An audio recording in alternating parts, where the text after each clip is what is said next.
Hello, ladies and gentlemen of the internet and of YouTube, and welcome back to Ringlight Fables. I am your host and dungeon master, Skijaramaz, otherwise known as Tone Shift. And with me today, we have our full cast of players. We have SepiaWolfe playing Tuki Fletcher, our Crovan rogue. Hello, everyone. We have Mick playing Boron, our half-dwarven battlemaster. Salutations. We have Willyzin playing Ludviek, our Rythari paladin. Greetings to all. We have Goldwyn playing Minnove, our kobold bard and sorceress. Hello, everybody. Hello. Right, real quick, just gonna lay it out there. Goldwyn is having to use a different microphone this time on account of reasons that I am not fully versed in, but just the reasons. That's all you need to know. So if she sounds different today, that is why. And last but certainly not least, we have Impulsive playing Kari, our Crovan bard. Did you almost call Tuki the Crovan bard a second ago? Look, man, I'm still kind of trying to get my brain out of Mass Effect mode because I was a player in that earlier, so my wires are all kinds of crossed. I see. Yes. Get it? Because he's a Geth. I'm a Geth, yes. Unit designation scrap, reporting for duty. Psst, if you want to listen to that, it's called Mass Effect Shadows in the Light by Tom117Z. Go look it up. And speaking of shameless plugs, I'm going to plug someone else's thing right now again. So, first of all, as a real quick reminder, you all do, of course, know that ways back, Addernotch came out, Amazon, Barnes & Noble, Books A Million, everywhere else, but I meant to talk about this last time we got together, but it completely slipped my mind because I'm a horrible human being. But I would like to take a second to bring it to the attention of the audience that there is, in fact, another book up and for sale now. That is from one of the people at this table, namely SepiaWolfe. The story is called Strawberries and Stones, a tale from the Argentum Bastion. I believe I said that right, yes? Yes. All right. So, I have not read it yet. I'm going to as soon as I finish reading the book I'm currently on, but I am just going to read off the synopsis here for all of you. Please tell me if I pronounce any of this incorrectly, Sepia. I'm prepared. I'm probably going to mispronounce this very first word. So, Arleth, a proud dragon... Arlaeth. Arlaeth. Much cooler. Arlaeth, a proud dragonborn lieutenant of the Savok clan, was sick of being told to sit still. His captain, the one he loved but had not told, had gone missing, and they were on the brink of war. Driven by passion and anger, he disobeyed his orders for the first time in his career. It was time to do something for himself. He decided to get a gift for his captain, to tell her his true feelings. Sorry, stumbled over my tongue there for a moment. And the only place to get a gift worthy of her was in the Fey realm. But he would need the help of one who had been there before. Pip, cousin of his beloved, was a social pariah, but her mischievous, Fey-like demeanor and knowledge of the fairy folk were exactly what he needed. And so, in a time of uncertainty, Arlaeth and Pip set out to get into the dangerous realm of the Fae. Sepia, do you have anything you wish to add, or are you just happy with that? I'm happy with that. It's novella, so it's not that long, but there's a lot going on. Indeed. I will add, it's available, as far as I'm aware, it's available on most of the same platforms that Adernotch is, right? Amazon, Barnes & Noble, Books A Million, etc., etc. Should be on everything. All right. Adernotch is on. All right. I will add, I believe, correct me if I'm wrong on this. You said this earlier. I don't know if this holds true across the board, but to my knowledge, if you pick it up from Comic or Press, shipping should be free? At least somebody who ordered it in France today told me that it was free shipping. Okay. So your mileage may vary on that, but it's possible. So check it out on Comic or Press or anywhere else where you can pick up books, and we all hope that you enjoy. Go support indie authors. So, with that squirreled away, it's time for a recap of the events of the previous session. So, where last we left off, our band of adventurers had found themselves departing from the Academy City of Asmara on a journey to locate a seemingly newly cropped up band of kobolds that had inhabited the regions between the city of Asmara and the city of Antarine that lies to its south. Stopping in a handful of villages and being briefly waylaid by a dangerous creature of the wilds known as a snakehound, or a gisnar if you want to be appropriately accurate to its terminology, the party eventually came upon a small village upon the riverbank, where they learned that a man named Clorn had indeed borne witness to several sightings of these kobolds. Numerous in coloration, they have kept their distance from the people of the village, at least so far, but there are, of course, fears that this may change. And the party seeks this newly manifested horde in the hopes that maybe, just maybe, on an off chance, they might have information or a direction that will be able to point Minnove in the direction of her long-missing mother. The party took the time to speak with the individual who had seen them, a fisherman named Clorn, who has his own boat, sort of a weird, barge sailing fishing boat, kind of modeled off of something from Final Fantasy XI that I saw before. And he has agreed, assuming the party is willing to do some swimming, to see them down the river to the area along the shores of Lake Baflouril, where he has seen the kobolds, so that the party can continue their exploration and investigation and maybe save some time, as the lands between where they are now and where they wish to be are rather difficult to traverse. Once more, it would see them venturing into the wilds. With that plan potentially in place, but there being some concerns, notably from the heavily armored party member, Ludviek, the party returned to get some rest at the local inn, while they discussed their possible courses of action. Clorn will be setting off very early in the morning on the morrow, so the party has until then to nail down exactly what it is they wish to do. But, for the time being, I'm going to assume everyone has rooms, and I am going to bring us in to the start. So, you are all still located in the village of Livialor, because I had to improvise a name on the spot. So, how do you all wish to proceed? So we're all just sitting down, kind of talking about what our plans are as a group then? For the sake of convenience, I'm going to say that you've all gotten yourselves rooms at the inn, and you're kind of just in one at the moment so that you can go over any specifics of your current plans and just discuss to your heart's content before we proceed to proceedeth. So, discuss to your heart's content. Plan, conspire, scheme, etc. Forgive me. Minnove's gonna be sitting on one of the beds, just kind of letting her feet dangle a little bit, just barely touching the floorboards. So, why do you want to go out into the forest and spend another day travel when we can just be on the boat with Clone? If you're, you don't have to swim in armor, basically. So,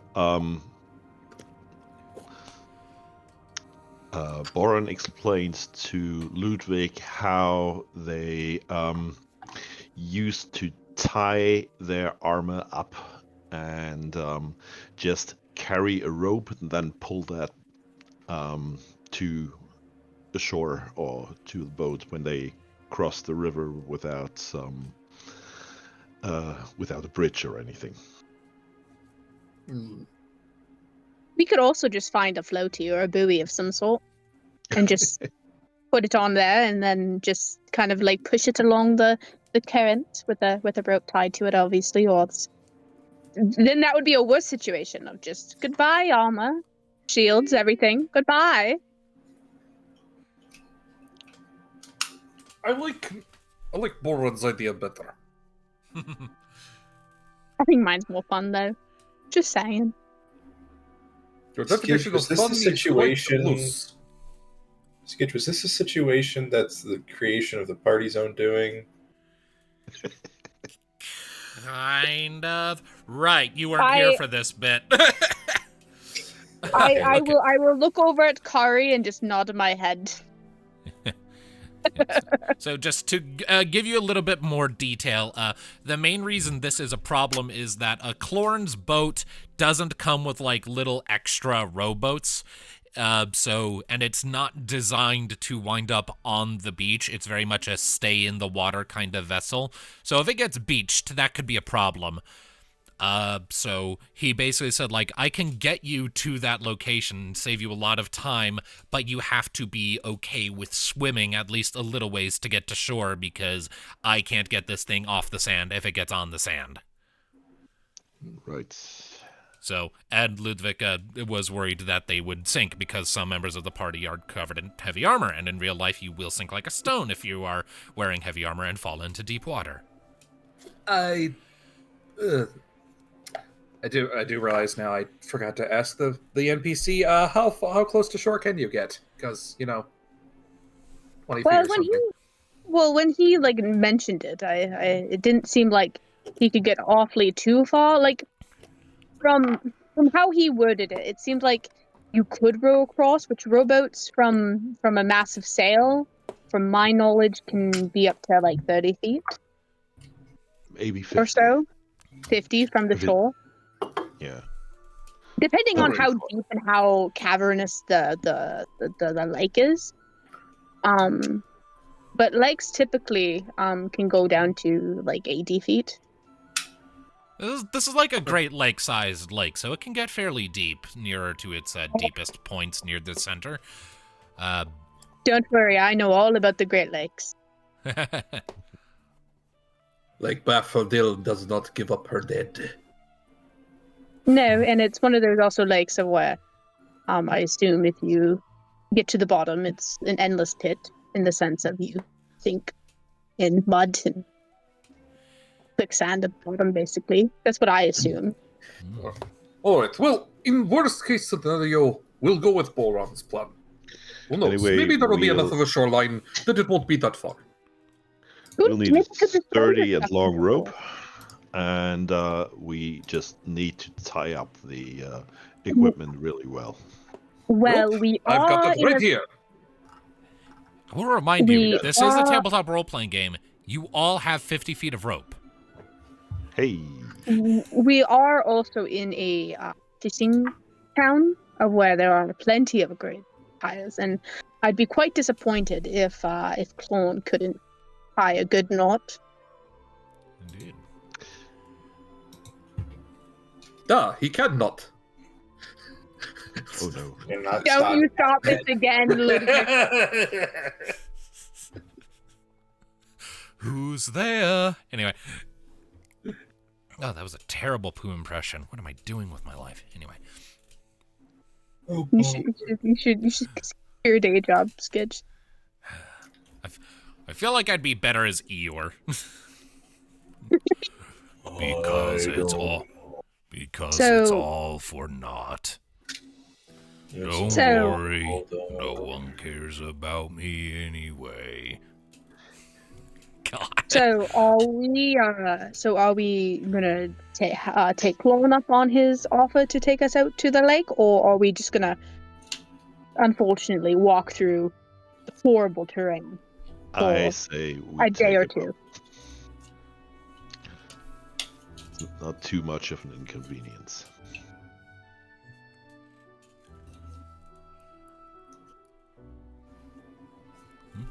Ludviek, since you're the one who brought up this issue, are you okay with that then? When it all comes down to it, yes. I shall deal with it. Kari, are you okay swimming in wet water? What kind of a question is that? No, there Used could to be dry something water? What? I don't know. There could be like something murky in the water, or it just, you're fine silks. I just don't. Do you have a bathing suit at all?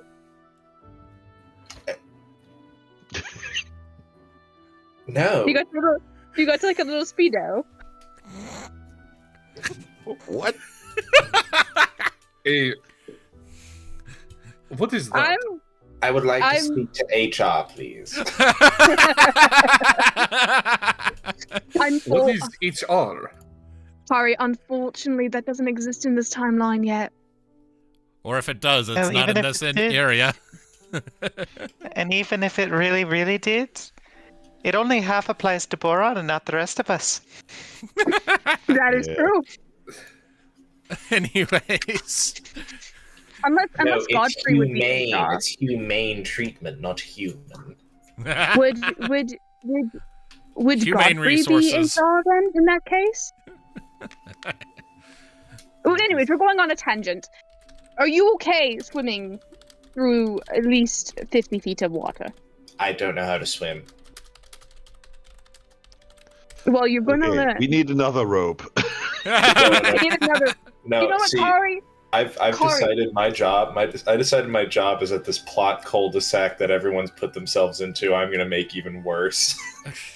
Okay, It's not even a plot cul-de-sac. Kari, We have a solution. It's called rope. Kari, Yes. what we're going to do, Kari, is we're going to tie you to a rope, Yes. and you're going to hold all the armor as we Mhm. pull you through the rope, or Yes. through the water. Why me? Because you can't swim.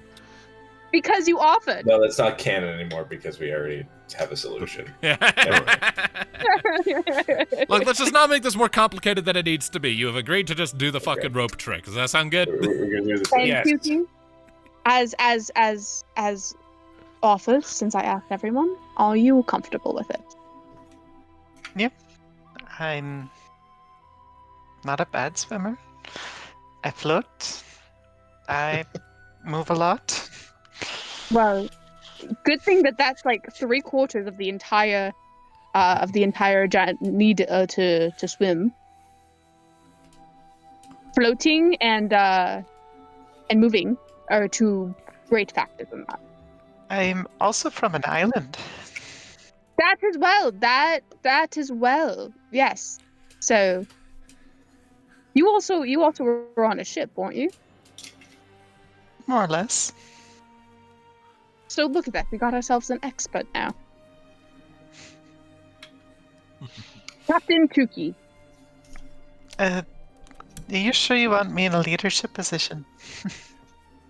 Oh, clone would be leadership. But I would vote you to be next. In case if we capsize. First officer. First mate? I don't know pirates.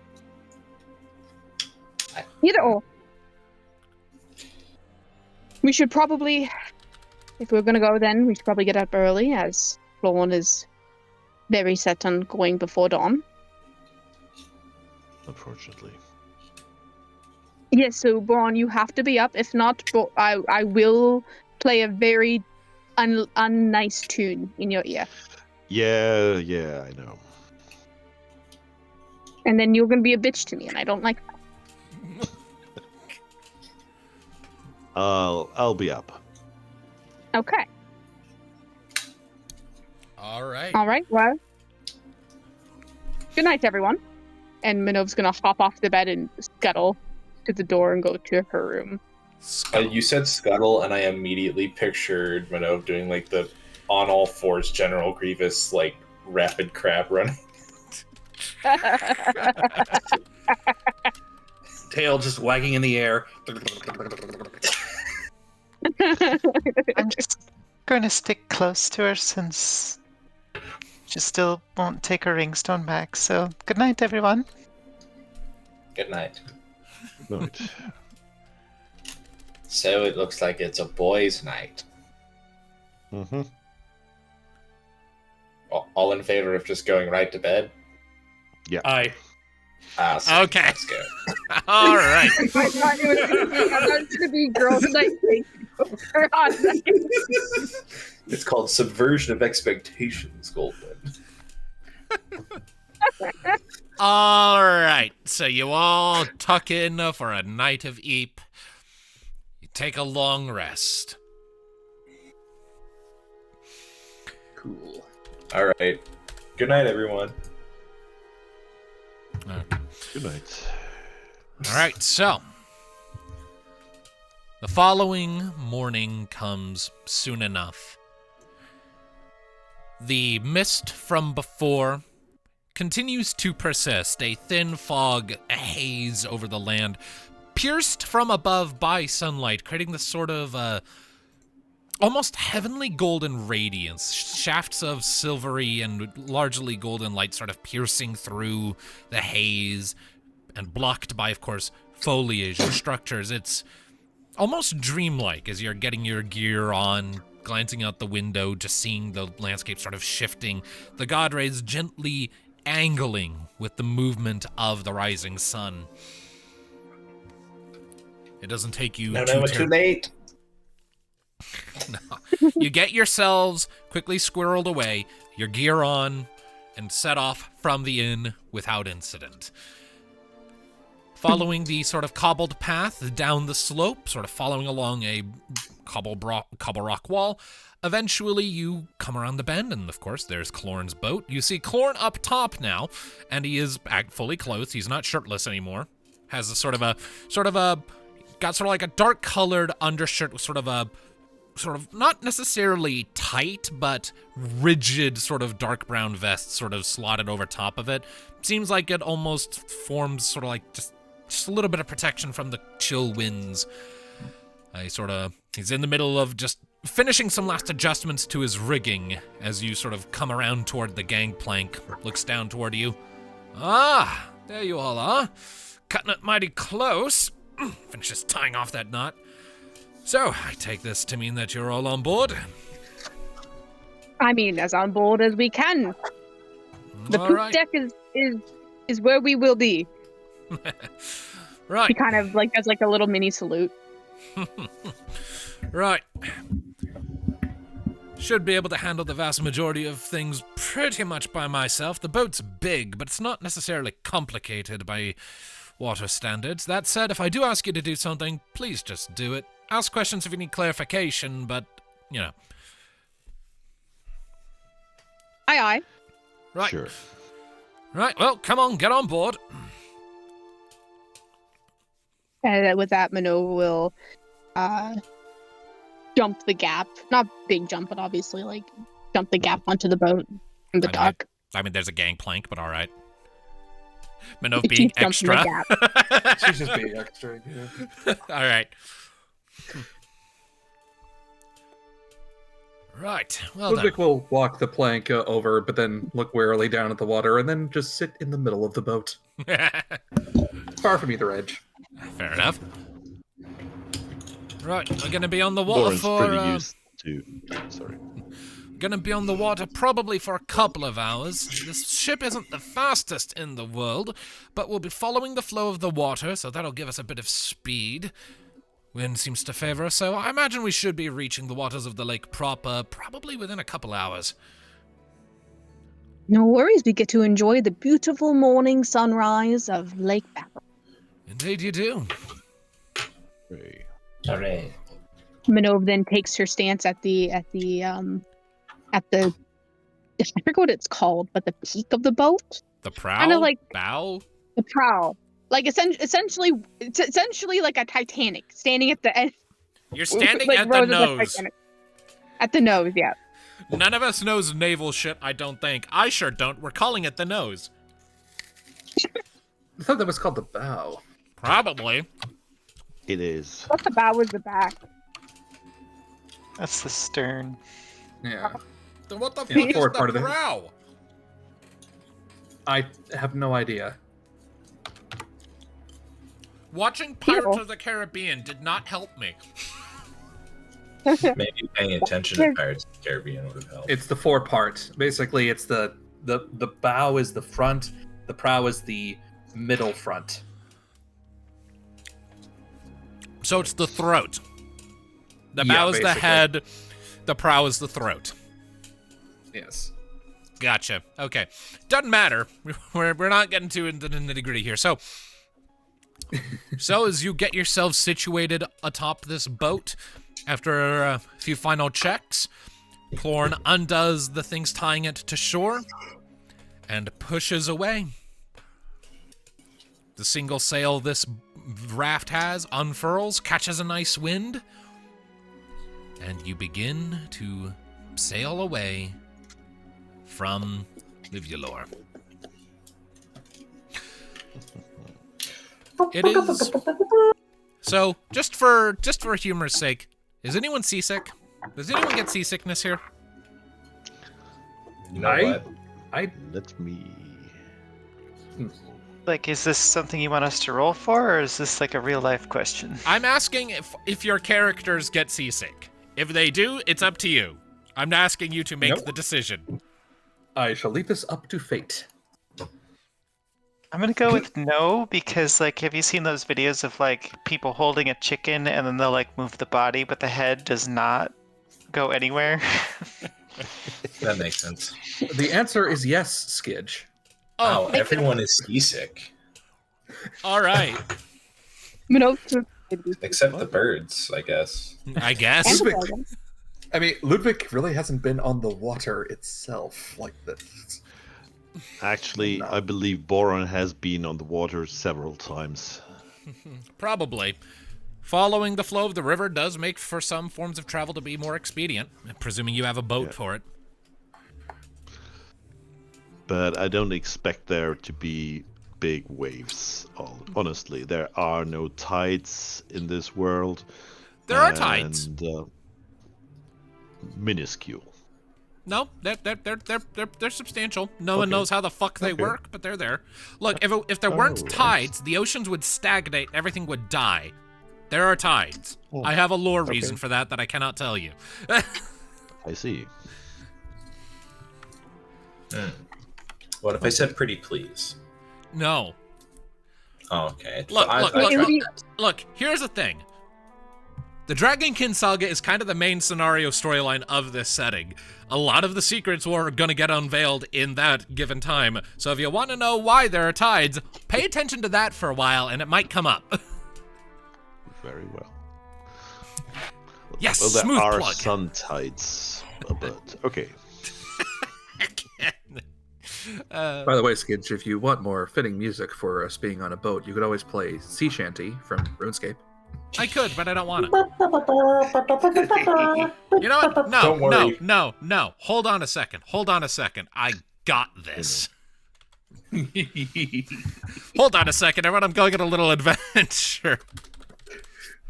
Oh no, I kicked him off in his adventure. I'm not even in the music room, I just realized.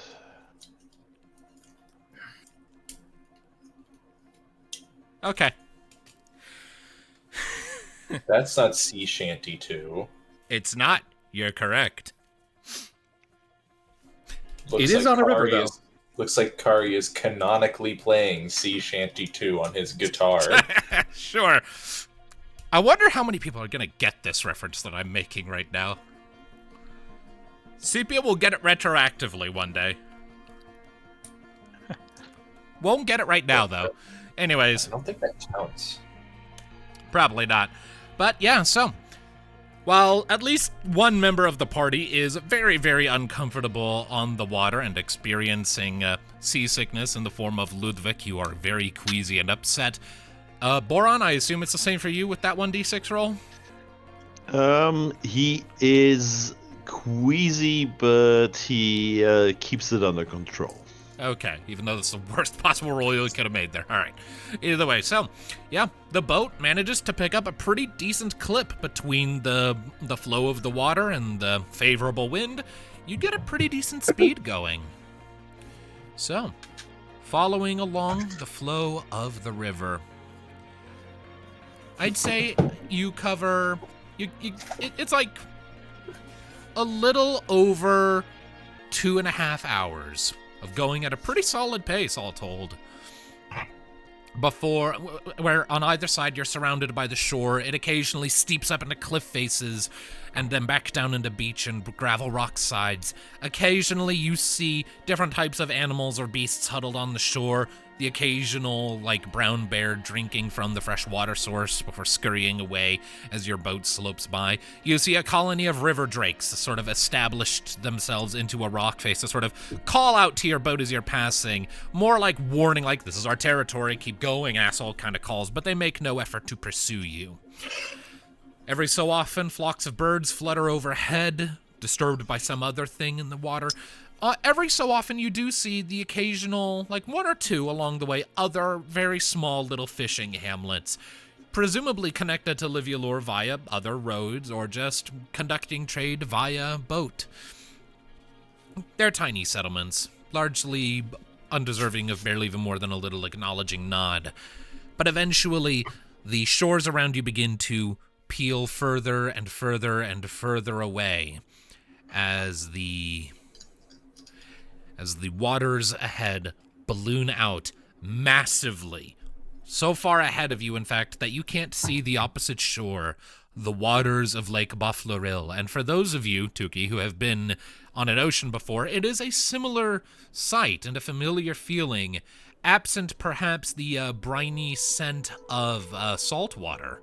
But it is nonetheless that familiar sight, the water terminating ahead of you, at least in part thanks to the fog that is somewhat lifted at this point, burned away by the sunlight.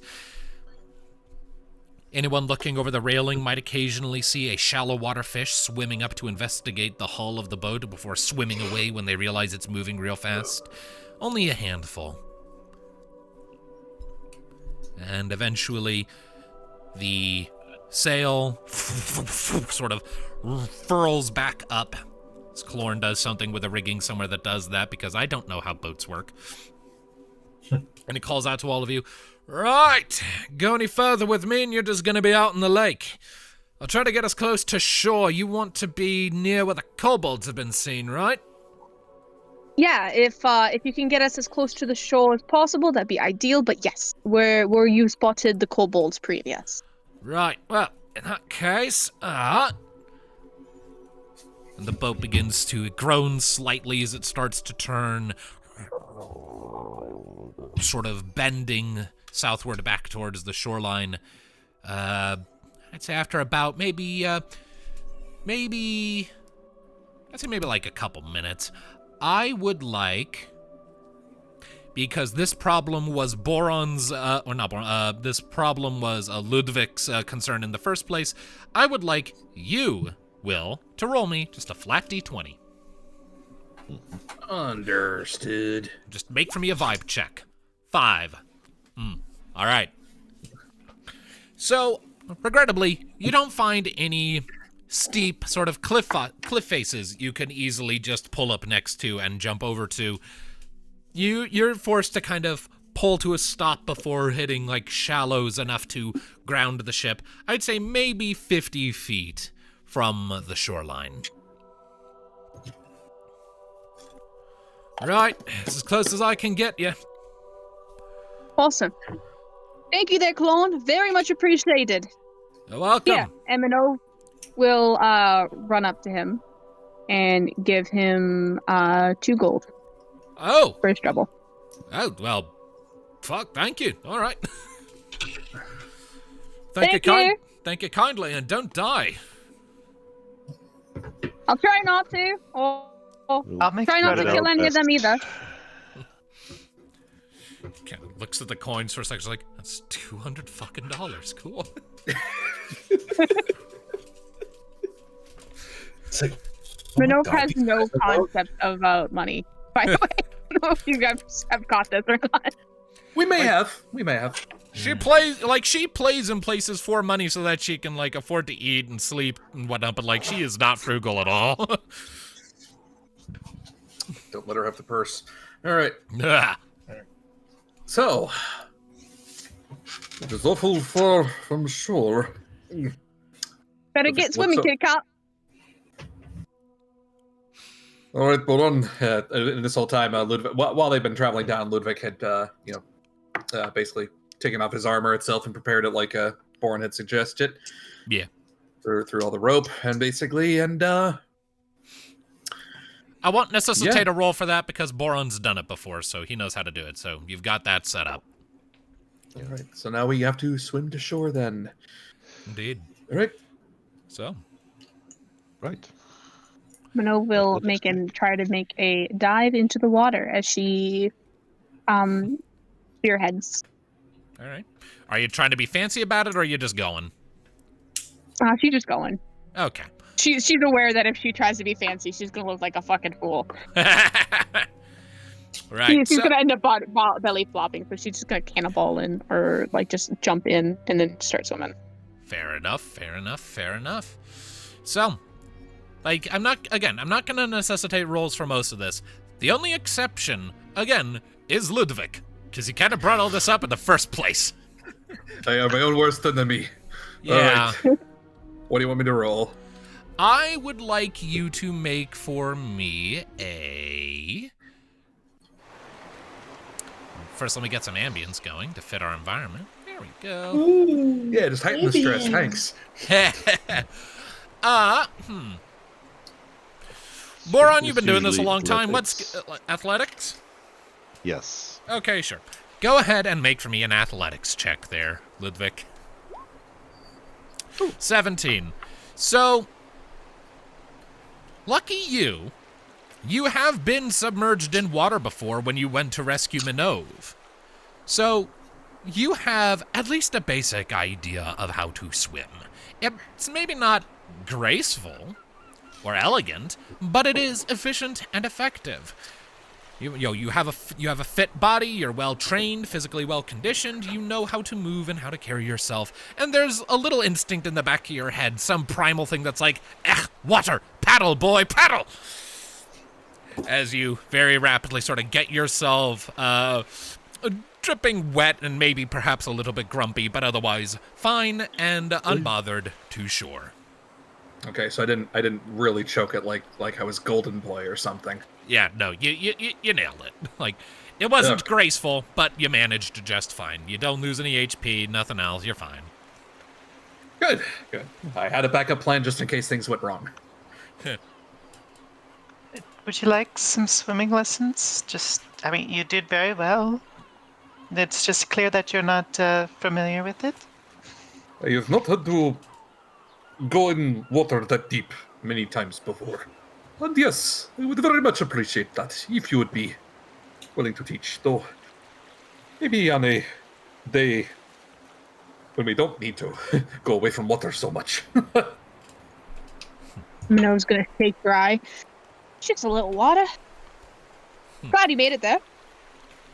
Yes, just a little water. Yes, just a little water until that little water gets in your lungs and it's not so little anymore. No, then you're drowning. That's called drowning, Ludviek. Yes, it is Don't. He's a professional with opinion. Okay. Don't on swallow drowning. the water. You're a as professional on swimming. drowning. You know what? You're so lucky that I don't have my ringstone attuned right now, or else I would make an absolute fool of you. What were you going to do? I was going to shut the fuck up, Kari. Wow. I mean, I was going to do it in your stead, but never mind. I mean, my guess was that she was going to make it seem like he had flatulated. No. I only do that when we're in a closed quarter. It's fine. Not while we're in the open. It'd be too breezy. You have a very strange sense of humor. Some say I have the humor of a child. I think it keeps me young, though.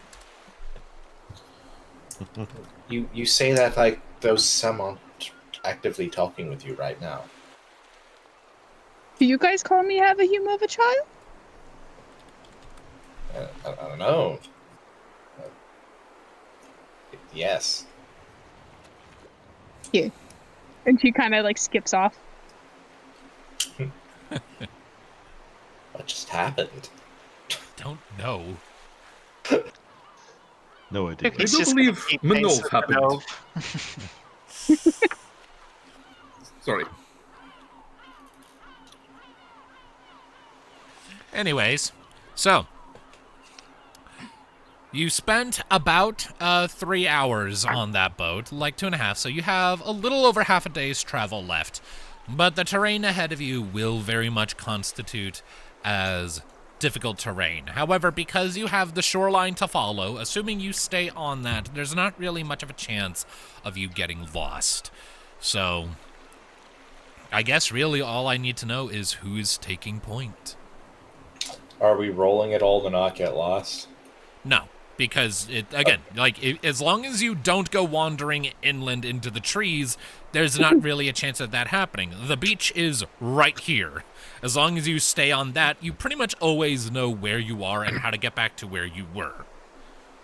I mean, also we have two Kraven and one person with, wanderer. Yeah, so, if you're in an environment where you can see a long ways, then the 2 Kraven you have make getting lost basically impossible. It's only when you're venturing into a dense environment like the forest deep that you have that sort of risk of getting lost.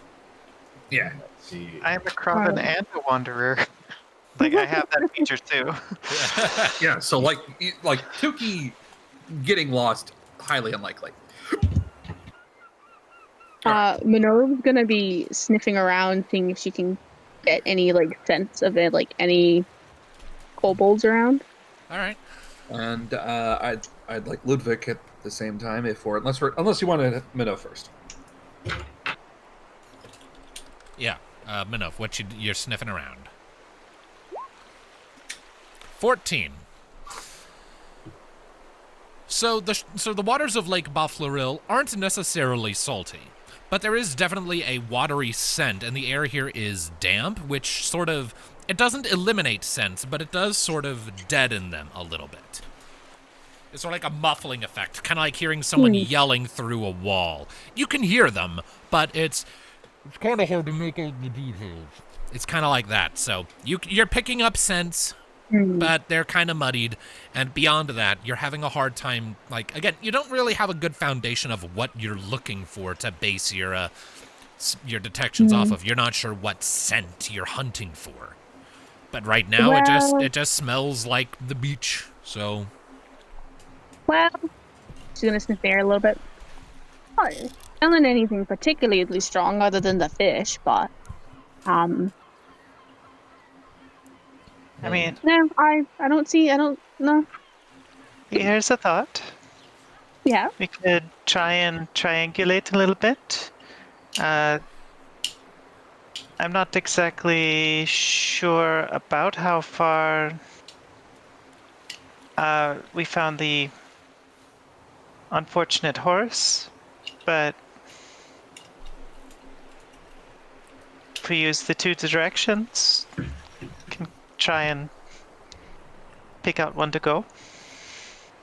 Yeah, that sounds like a plan. If I'm remembering right, I think you sort of encountered, I'm having a hard time remembering, because it's been a bit. You weren't quite at the river yet, I don't think. When you found the horse situation. I'm just gonna create on the foreground a little red circle and assume somewhere in there. That seems about right. I might be way off. Roast my ass in the comments if I got that wrong there, audience. But somewhere in that general vicinity. Yeah, so probably just start by heading south. Yeah, that sounds like a plan. Good plan, good plan. Right, right. What else are we going to do? Yeah, I till have we to have a find direction and go. Alright. So, you wait a little bit for Ludviek to get his armor back on, and then you sally forth. We'll go ahead and say that you have about half a day's travel left. So about 4 hours, you're traveling at half speed, so 1.5 miles an hour, so 1.5 times 4. It's about, you're going to be able to cross about 6 miles, I'll say. Maybe. Sounds good. Can I do anything for my skills to help us trailblaze a little bit better, by chance? I mean, what do you have in mind? I was thinking more so, well, since this is forested area, we already did a whole big trek not too long ago of traveling through forest area, and basically taking the same things he learned from there, mostly just trying to keep them on a straight southern path while also keeping them on a if he notices, oh hey, if we go down this angle here, we'll cut off having to wander around a small cliffside, or hey, if we climb up here, we'll just have to not worry about climbing later, basically. I guess my question is, for clarity's sake, do you mean you want to just follow the shore south, or do you just want to go straight south into the woods? Oh yeah, I'm sorry. I actually need a clarification on that. I was assuming you were following the shore. Am I correct in that? Okay, I don't know. So I thought we were going into the woods. So Last we saw them was the shore, or last that Florin saw them was on the shoreline. Okay, I misheard then. Never mind. Disregard entirely what I said. It's mostly difficult terrain because this is kind of a rocky beach. There's sand, yeah, but it's also a lot of actual kind of vaguely reddish sort of rocks sort of sticking up out of the sand, so it's very uneven terrain. It's not nearly as bad as traversing the forest deep, but it's still your pace is slowed. But regardless, so you cover a decent amount of time over the course of the hours that remain in the day before the sun begins to set and darkness settles upon the world. Do we want to set up camp, or do we want to continue on pressing forward? That's kind of up to the rest of you, but Kari and I cannot see in the dark very well. Yeah, I can't. Yeah. Let's find a good spot here near the shoreline, or tree line, the shoreline. Just not right on the shore, but yeah, make camp near the shore. All right. Agreed. All right. So, Okay. moving on over to a little closer to the tree line, you get yourself sort of settled in a little, a very shallow bluff, maybe just a little patch of grassy, dry land. I'd say elevated maybe 3 feet, sort of above the surrounding terrain, easily reachable by almost like a game trail. It's easy enough to get camp set up. Supplies are in abundance. You know what you're doing. You've done this. Won't necessitate a roll. So you get yourselves a cozy little campfire going. Get yourselves settled in for a night of rest. I would like watch rotation, please. I will offer to take first watch. All right, Minnove first. Who next? Ludviek will take second. All right. Third? And How many- Boron will take third. All right. And do we want to do a fourth watch, or are we happy with just 3? Tuki will do a fourth watch. All right. Okay. She wakes up early anyway. All right. Kari gets to be like a little princess. All right, so then, first watch. Perception check.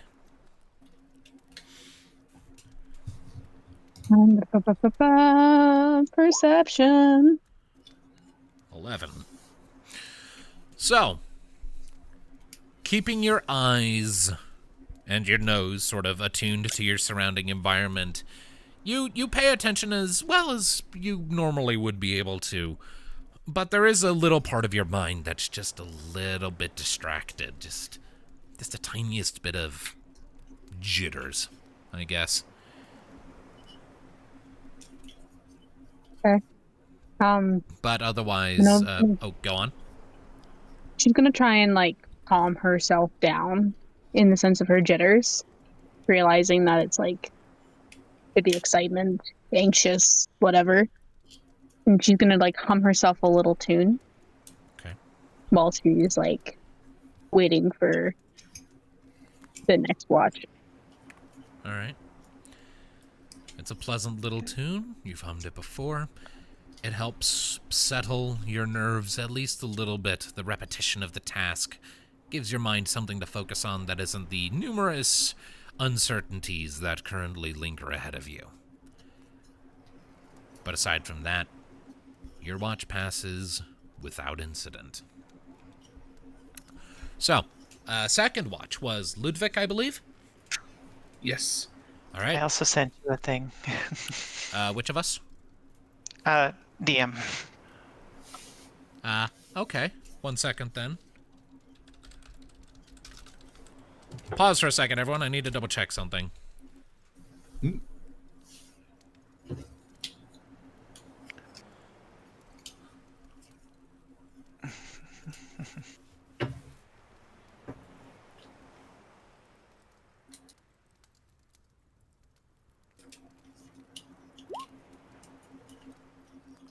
Okay. All right. Ludviek, I believe. Yes. All right. You're up. Alright, so roll perception. Yes. Alright. Oh, nice. Ooh. So, your watch is it's quiet for the most part as you maintain your vigil. But you are more focused, perhaps, than your comrades are for the moment. You know that once again, you're in the wilds, you're in dangerous terrain potentially, and there's no guarantee that those you seek will be friendly to you, and so knowing that you're at the very least closer to wherever they're based than you have been before, there's this little part of your brain that's just telling you, remain vigilant, remain attentive, stay focused, eyes into the dark.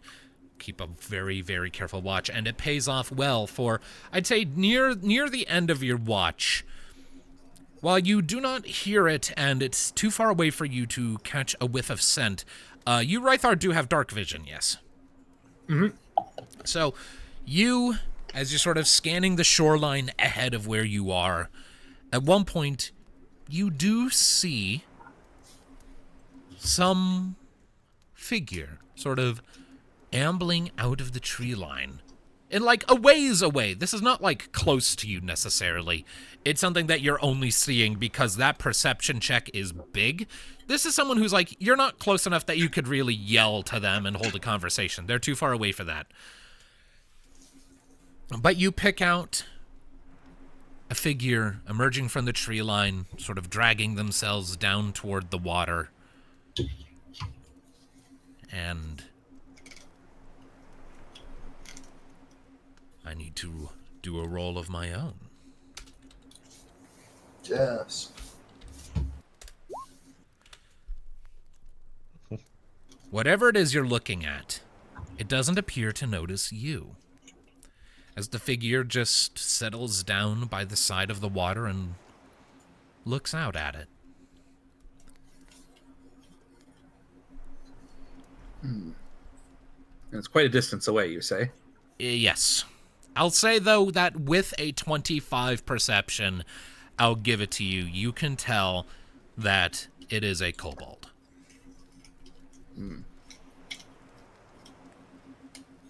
You can kind of make out the tips of a pair of ivory horns kind of curving out the back of their head. Any other details beside that, however, you are a bit too far away to discern. You can't even really necessarily discern what their coloration is.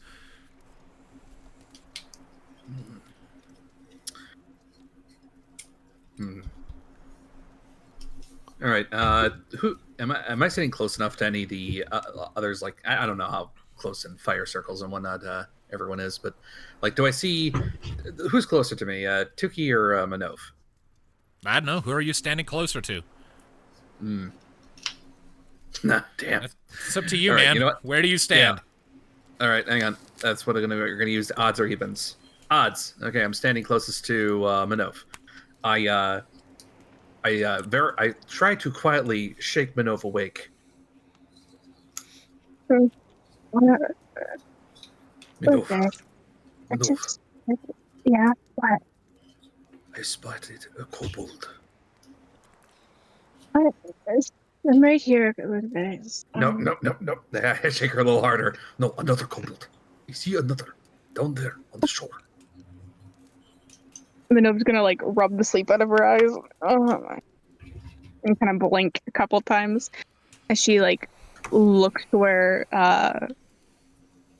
Ludviek is pointing. With him pointing it out, it takes you a bit, but you'll eventually spot.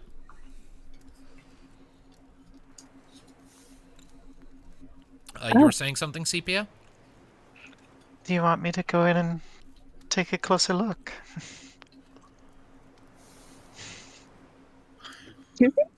Like, what? Oh, Tuki, you're awake. This shouldn't surprise anybody. Oh, right. Trouble sleeping, of course. Yes, perhaps I'm not exactly the stealthy type. He does a little shuffle. And both of you should go. I will watch from distance. If something happens, just shout. I will be there.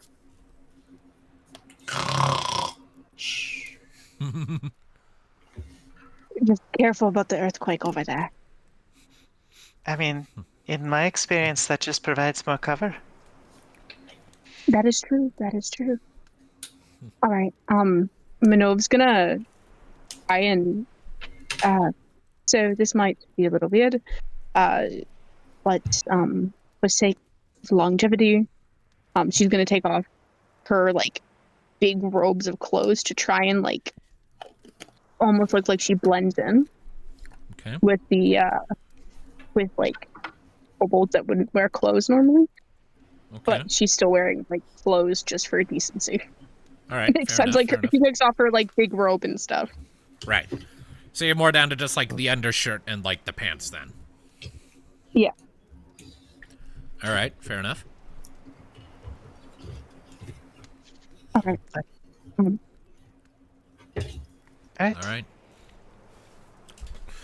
All right. So then, if the sneaky bird and the lizard are wishing to stealth this, then I would like both of you to make me stealth checks, please. Damn! Oh my God. Nice!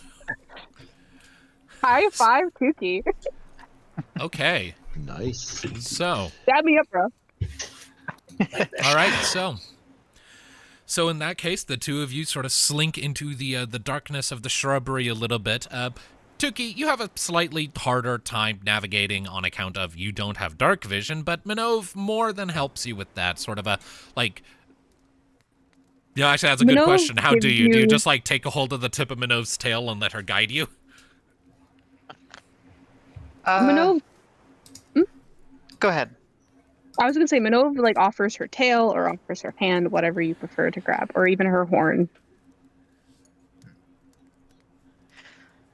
While they're being led away, I would just like to say that while they're sneaking up, I then take this time to wake both Kari and Boron.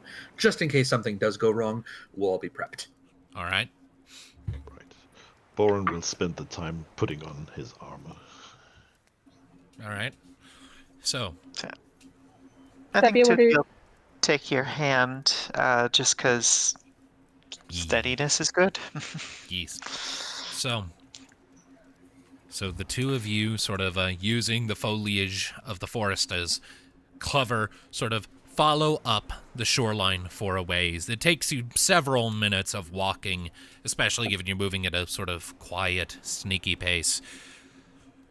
And I need to roll to see if this kobold notices you. And because kobolds, there will be a roll with advantage on account of the fact they might catch your scent. No. Their highest roll was a 19. They're paying attention, but not enough.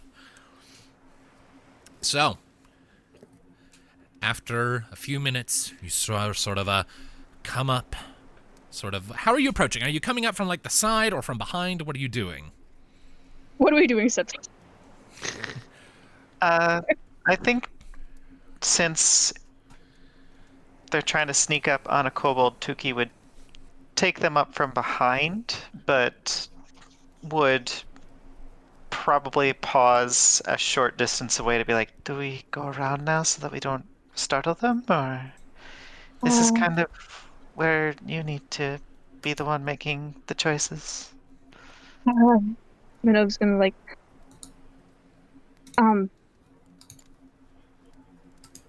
she's gonna,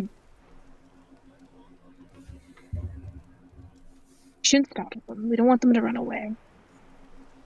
Here. And she's gonna be like, stay here. I will.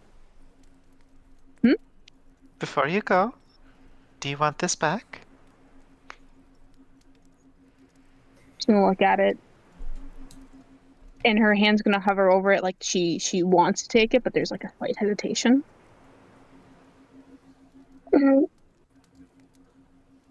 I should, just in case. And she'll grab it. All right.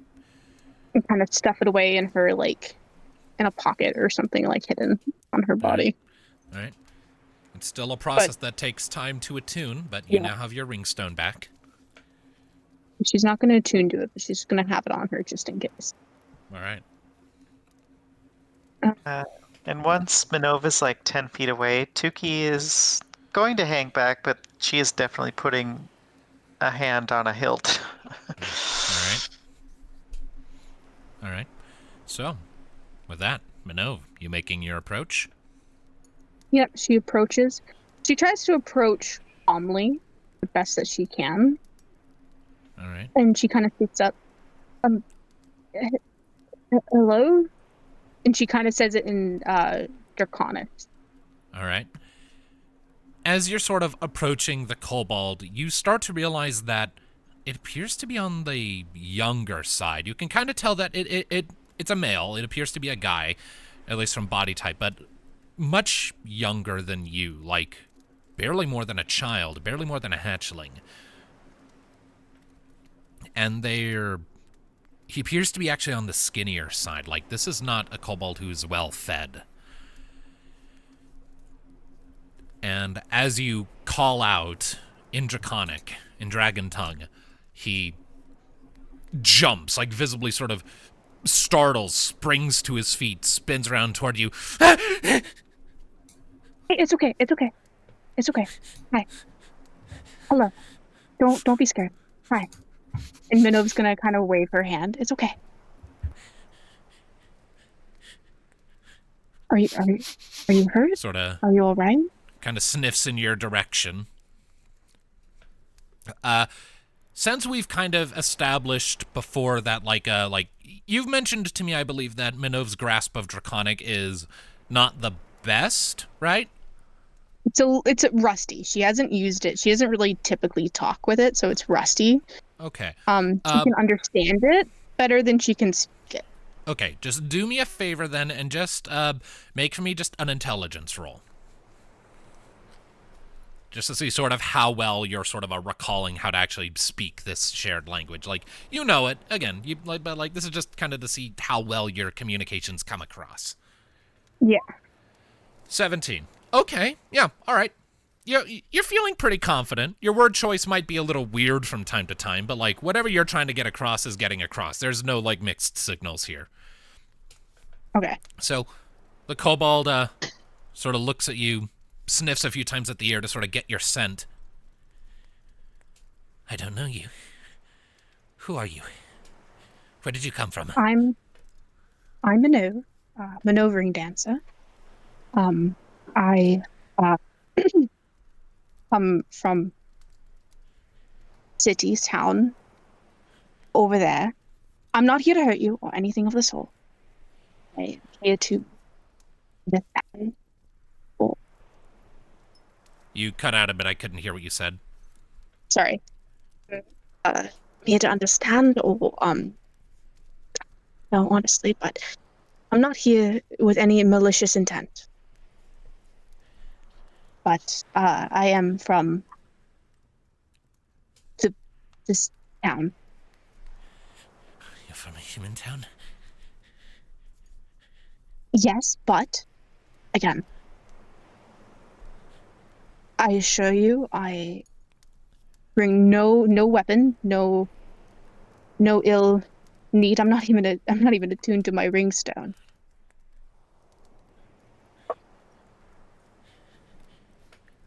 You see that like his face is like there's like a visible sort of a tremble in his fingertips and in the tip of his tail. He is anxious, and his eyes sort of are like just roaming up and down over you over and over and over again. Like he almost doesn't seem to think that you're real. Are you hungry? I have friends. They're quite. They tolerate me, so they will tolerate you, if I have anything to say about it. Friends? And we can give you some food. Who? If you'd like. Who are they? There's a group. My friend Tuki. I have a friend named Ludviek. He's a Rythar. I have another friend named Kari. He's another Krobin like Tuki. And then I have Boron, who is a half. Menkin. They will not hurt you, I promise. Make a persuasion check. Deception. No. Oh. Because as far as Minnove Minnove's will- concerned, she's telling the truth. All right. Yeah. I promise. Give my word. On my dragon. You have one? No, yes, I don't know. I'm not. My dragon's not of Valerie, so I've never met him, nor have I ever experienced the life in a hold. So, it's half a lie, but I promise you, cross my heart. What's your name, if you don't mind me asking? Kirjak. Nope, that was wrong. There we go. Kirjak. Get Jack. Oh, how old are you? I'm 13. I think. Were you followed? Do you? Oh, I have a friend that's just here to make sure that I'm all right. I didn't know what was going on. And she's gonna kind of call out, Tuki, come. Tuki will let go of the hilt immediately and then walk over very calmly. Right, as you sort of emerge into the ring light, the kobold sort of visibly tenses, hunches back a little bit, sort of almost like dips to all fours, almost like he's ready to run at a moment's notice. She's one of my friends. She's Hello. very sweet.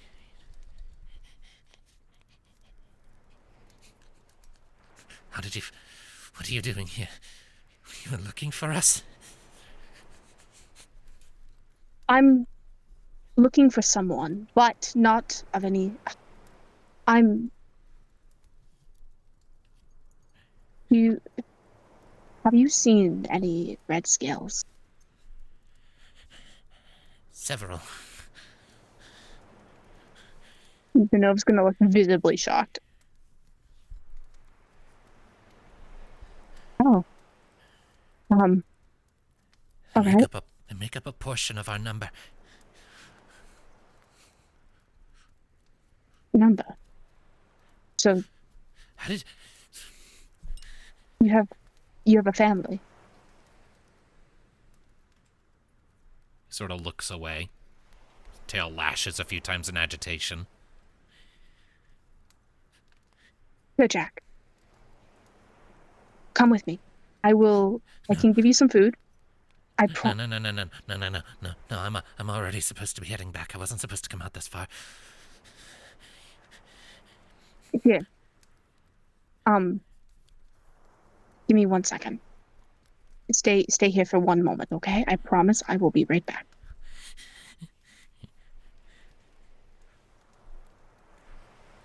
You don't need to roll for this. He is visibly scared as he's sort of looking between you and Tuki. If it helps, what can I do to make you less fearful of me?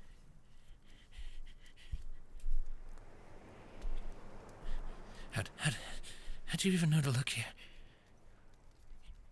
There's been sightings. I'm here to help protect you all and figure out what's going on. I don't want anyone to hurt you all. I offered to come because I feared if the town got any more scared, that it wouldn't be a friendly face.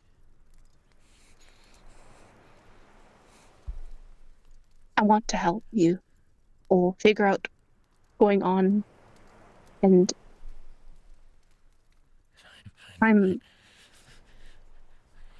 If something needs to be gotten, then you stay. She can get it. And he sort of nods at Tuki. Okay. Tuki, can you please get some of that, get Ludviek to give you some of our rations? Could Jack here? Sure. Bring back to your family? She'll reach into one of the pouches at her hip and just pull out some dried rations. Like, this can tide you over while I get you something more fresh. The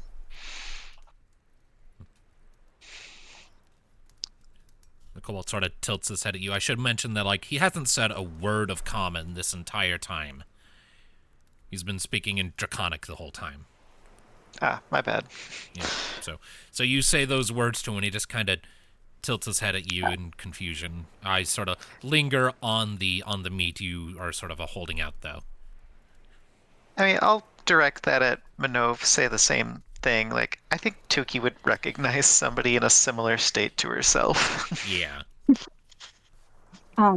This is some dry rations. She's just gonna give you this right now, but she's gonna go and grab some more fresh meat. Kind of retranslates what she said. All right. So.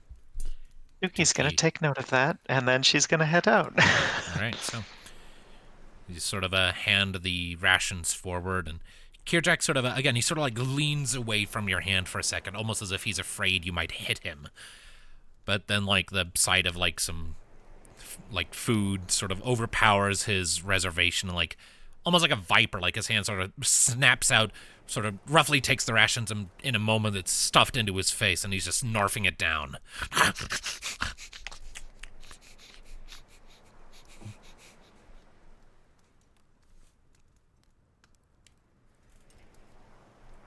Nova's just gonna keep her stance.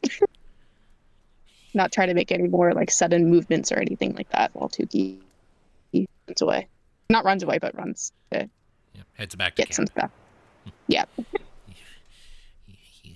You said there have been sightings.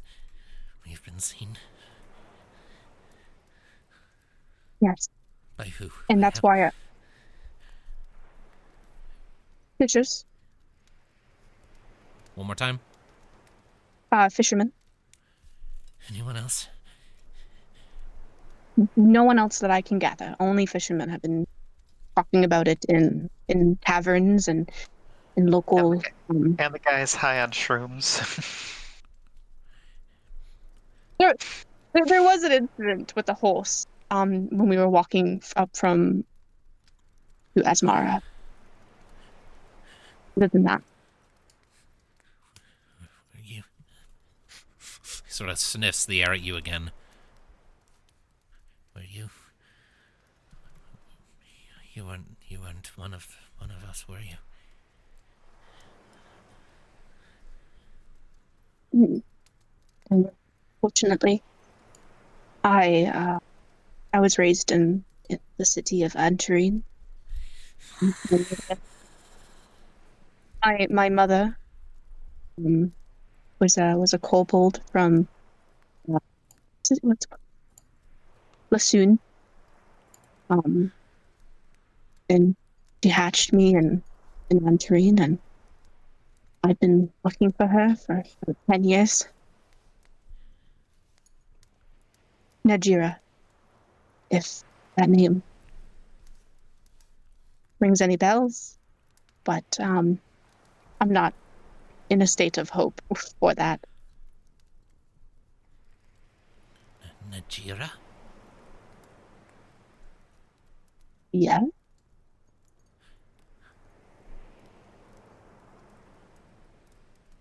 Yes. You see like this almost like haunted look sort of fall over this kobold's face. I'm sorry if that I promise I'm just here to make sure that you all are okay and safe, and no one comes, no human or no civilization comes to harm you or your horde.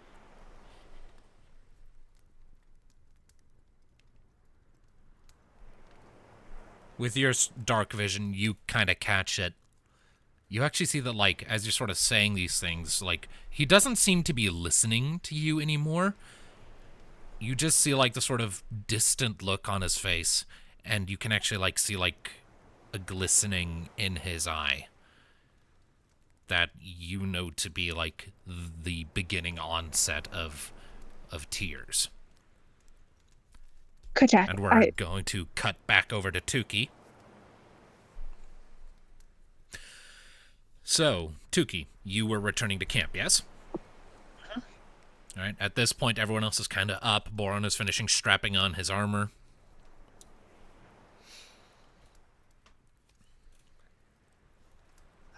Hello.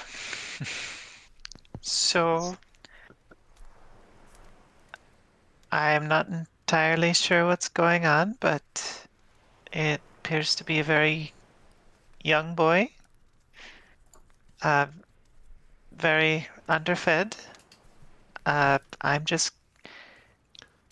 Minnove asked me to grab some of the rations that you've hunted, Ludviek. I see. Well, he rummages through his bag to pull out some of that severed tail, the meat that still exists. He's All right. cured a bit. He's cured it by now, so it's Yep. like if it's for feeding children. Sorry. If it's for feeding a child, terrible. then of course. Here. Answer some of the rations. So, I haven't seen any others. Like I said, I don't know what's happening, but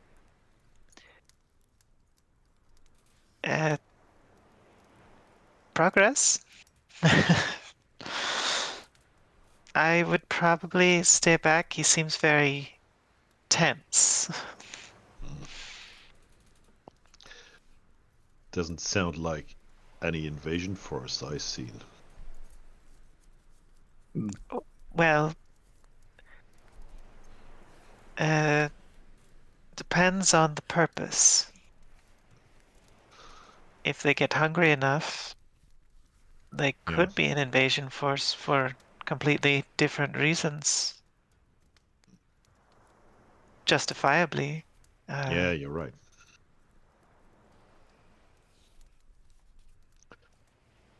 Okay, all right. We'll stay back, I guess. I mean, until I know what Minnove is thinking or talking about, they're speaking in their own tongue, which I have not had the chance to learn yet. So, thank you. I will probably be the one running back and forth. So, my legs will be happy. All right. So, with the rations acquired, you sort of, I assume, go at like sort of a jogging pace. Normal Tuki speed, which is fast. Okay, sort of a power walk. So you kind of power walk back. So I'll say that it's at around the time, just for the sake of it, that around the time that we left Minnove and Kirjak is about the time that you are returning to them, with Kirjak's eyes starting to sort of mist over. Jack, I'm sorry if I said something that upset you. She stayed behind. Sorry? She stayed behind.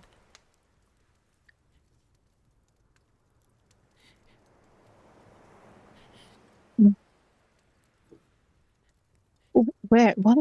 What's... Behind... Where? What? She stayed behind when we ran. I haven't seen her since.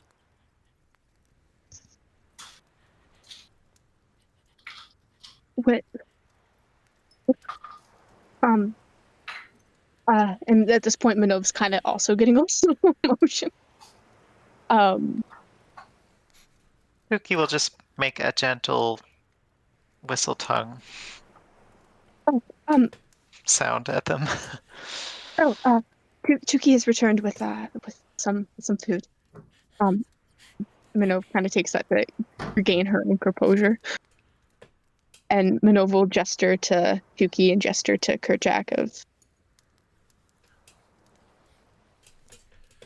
So you sort of set the meat down sort of in front of him, since his eyes are still sort of wide and unfocused, but after a few seconds, his nostrils flare, he catches the scent of the delivered food.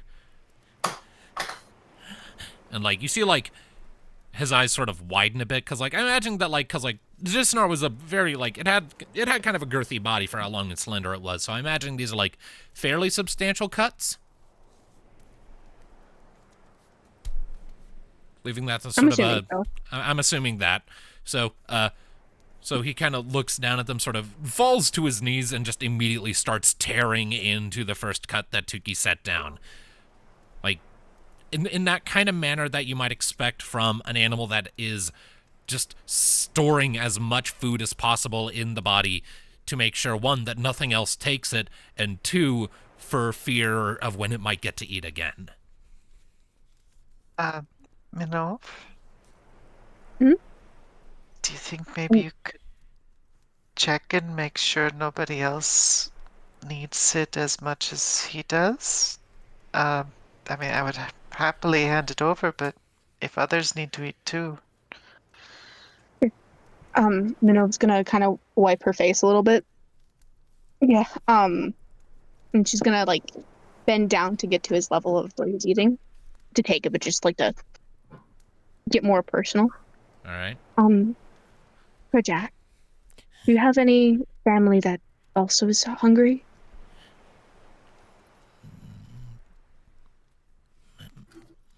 My brothers and sisters. We're not in charge of divvying up the food, though. And he kind of looks down, and you see like this almost guilty look sort of come over his face as he looks at the meat in front of him. You're sure you weren't followed? I am positive, or Sure as I can be, as sure as my honest heart can tell you. Sort of nods his head toward Tuki. And your friends? Can trust them? As much as you can trust me. And if they step out of line, I promise you, they won't. They'll answer to me. I promise. And she puts her hand on her, like, on her chest, over her heart.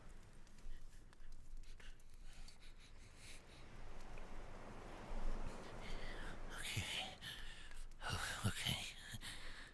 Sort of almost frantically scoops the meat you've delivered up to his chest, and he stands up. I've been gone for too long. You and your friends, you stay here. You do not follow me. But I'll tell the chief and the Mysticky right here, and they'll figure out what to do. Don't follow me, okay? Promise. Okay. I won't even tell my party where you're running to. Okay. Tuki can't even understand you. I heard my name.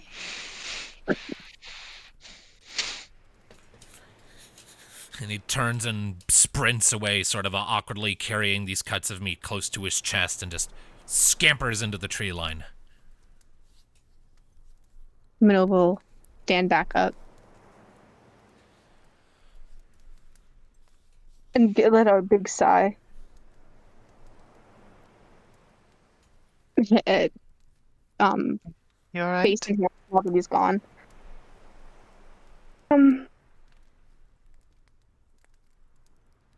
Think so. You look like you could use a hug. Yeah. I'm just gonna lean over to Tuki. He knew her. Or at least her name. Your mother. Mm-hmm. He's gonna nod. Well, this is good. This is progress. Yeah. Much more than I've ever received. And, truth be told, I don't know if I should be scared or not. I wish I knew better of what to say, but Just being here is fine. You don't need to say much.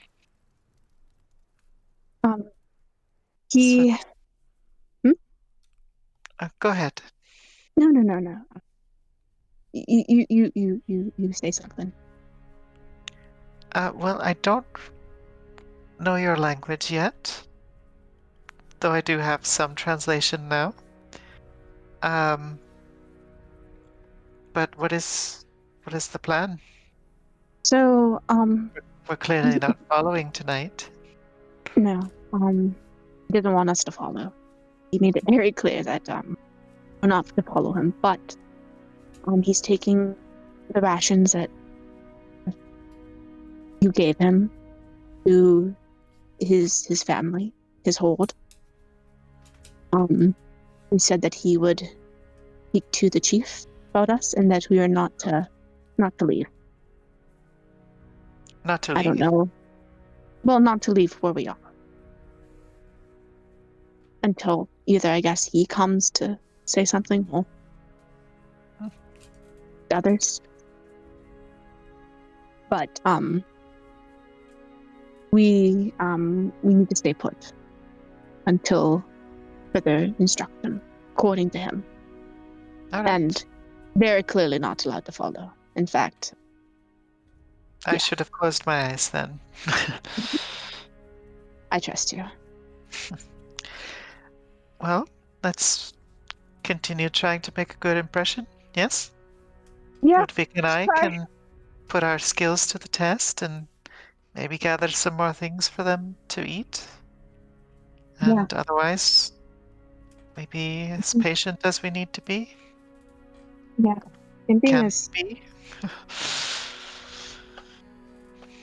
being as small as he is worries me. That's for a notion for later. And Well, Minnove will let go of the let's- hug. That's why food. Food brings everybody closer together, right? The fastest way to a person's heart is through the stomach. You know? Now that I think about that, that's very true. Yeah. That's Thank why you. so many dates are dinner themed. And Let's before go ahead. before they really turn back to go, to Minnove's going to grab Tuki's hand and say, "Thank you. I appreciate you." I don't know what I did that's so special, but you're welcome. More than you think. And she's gonna let go, and she's gonna walk down the beach.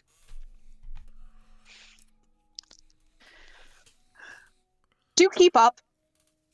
She's gonna call her back. I only linger because I have to give you a head start, or you'll all be in my dust. Okay. And Minnove's gonna take that, and she's gonna go on all fours and is gonna run. Tuki will immediately follow with the roguish sprinting abilities. All right. In that case, go ahead. Just make for me an opposed athletics check. You two. Tuki can get it with advantage because of rogue shit. Gonna get it. Promise you.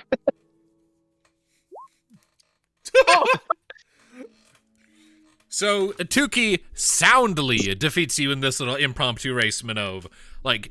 You are fast on all fours, unquestionably.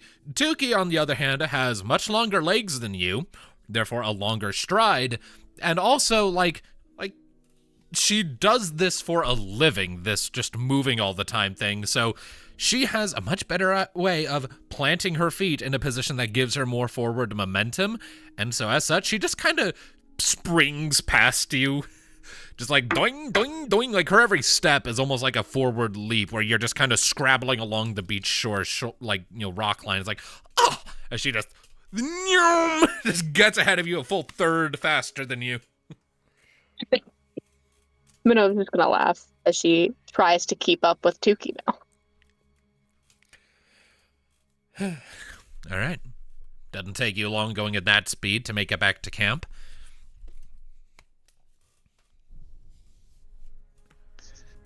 So. Why? You don't skip leg day, do you? I So haven't skipped leg day in how old am I now?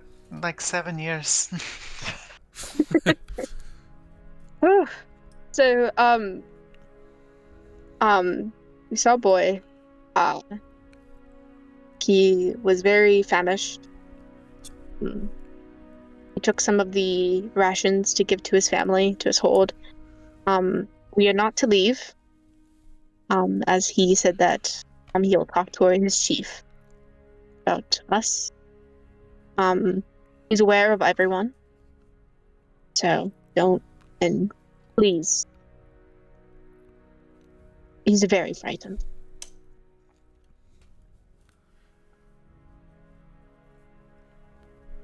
So any weapons of any sort, probably best to be put on the hilt, as to not aggravate anyone. She's gonna look at Boron. Yeah. All right. And if anything happens, I was just going to say, Ludviek, I was thinking maybe to show we mean to be friendly, you and I can go hunting. try and gather some things for them. Or maybe even fishing.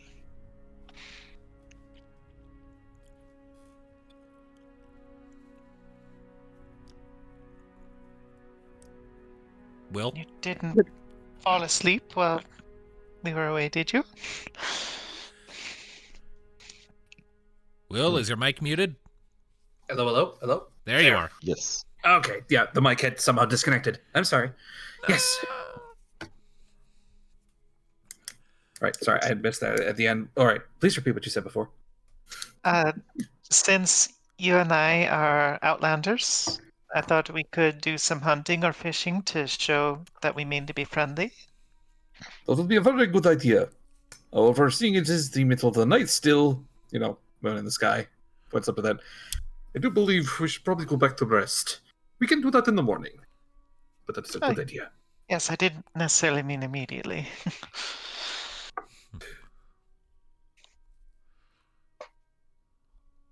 And before everyone tucks in, Minnove's gonna look at everyone. Thank you.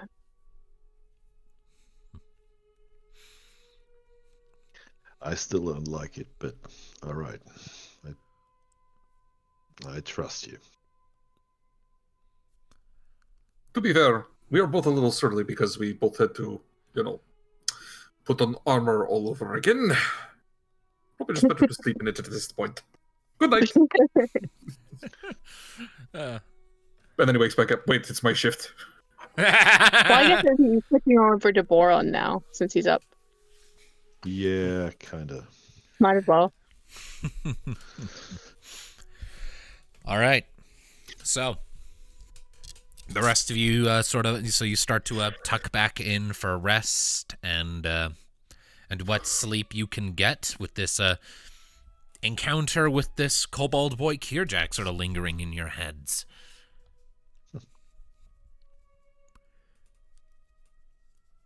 But the rest of the night passes uneventfully.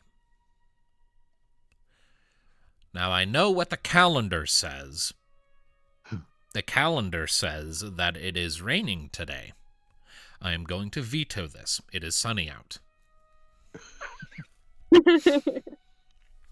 So, as the sun begins to rise the following morning, the skies have largely cleared. A handful of skies still sort of linger overhead, but largely it's just sun and ring light providing warmth, what can be found at this time of year, onto the lands below. You're not exactly sure how long you're going to be waiting, so you are welcome to fill the time in whatever manner you see fit. Well, at Tuki's suggestion, fishing sounds like a good idea. And Ludviek just happens to have a couple of spears. Spearfishing. All right. And Tuki doesn't. I think she's going to go around the shore looking for mollusks and crabs and such. All right. So Tuki and Ludviek, both of you, please make for me survival checks.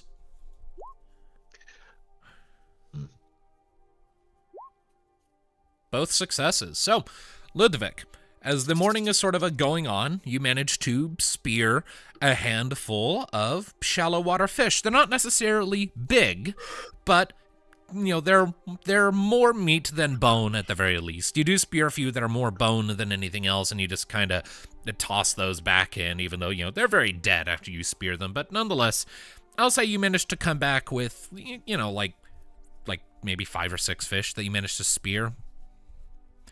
The blood of a fish getting speared does kind of scare off a bunch of them for a while, so they don't come to you all at once, but you're able to get a few. And Tuki, your roll, your DC was actually lower because, crabs and mollusks and other things along the shoreline are far more abundant than shallow water fish swimming up to a lion man with a spear.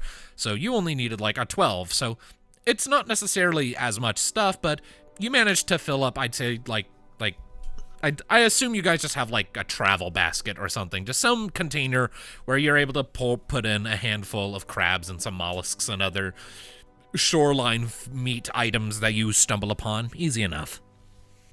It's not necessarily a big banquet. It would honestly, like, barely be enough to feed you all for an afternoon for, like, a small, humble dinner, but it's something. And as you are doing this, what are the rest of you doing? Well, Boron is sharpening his weapons and just trying to be prepared for everything. Okay. If things go sour. All right.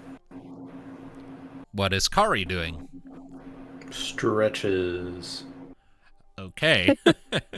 Kari is doing yoga. And Minnove. What is Minnove doing? No, just kind of sitting, looking at her ring stone that she now has in her hand and not doing anything, but just kind of like thumbing it. Have Like you rubbing attuned? it?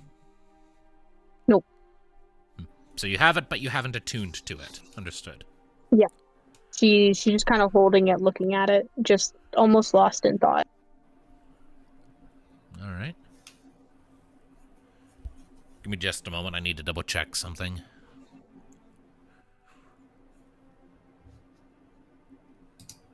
Okay, yeah. Just needed to remind myself how long it takes you to attune to Ringstone. It's only 1 minute. Okay.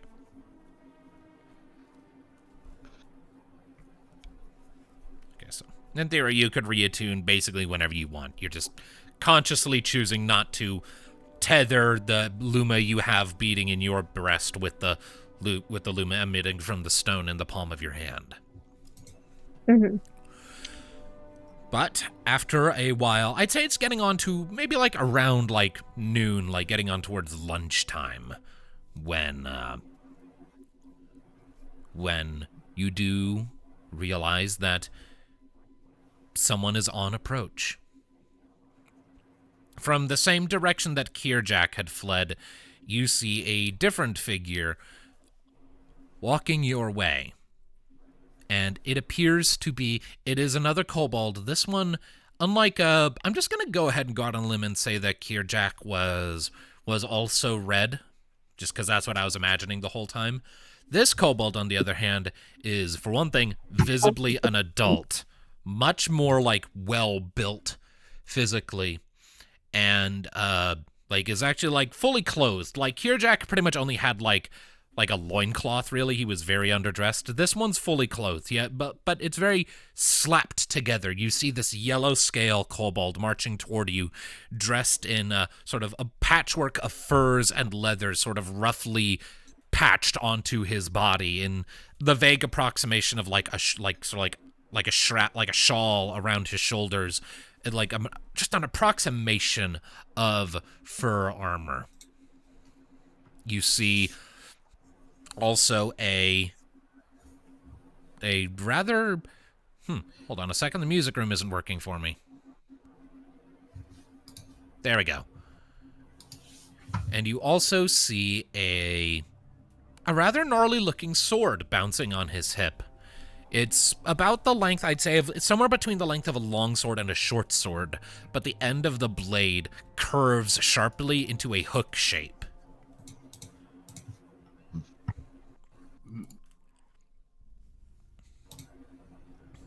Minnove Boron from her. tenses up a little bit. Minnove's gonna put her hand on Boron. Relax. Chill, bro. Right. Minnove will stand and take a couple steps towards the yellow-scaled kobold. Not enough to like seem like she's running at him or like invading on his like personal space, but just that Like she's marching forward to meet him. Yeah, exactly. All right. So, as you sort of go to start advancing, I would like everyone to make a perception check, if you would be so kind. Including me? Yes, everyone. Okay, come on. Tuki is on point. Yeah. That was a terrible. She's like, that's my girl. All right. So, Kari didn't get his beauty sleep, that's why. okay. Minnove, you They're can gonna be roll separate. again and take the higher of the two results because your sense of smell might play into this. Okay, so in that case, Tuki is the only one who notices. As this yellow scale is confidently approaching your group, you do see well concealed, very well concealed in the forest edge, sort of trailing behind him. You can't get a read on how many, but you get the immediate and distinct impression that he is being followed. He has others with him who are staying out of sight.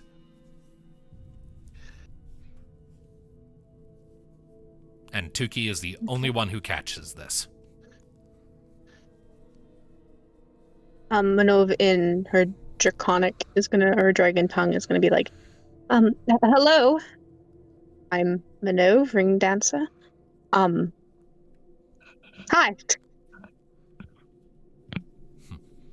The yellow scale sort of comes to a stop. I'd say maybe like 25, 30 feet from you.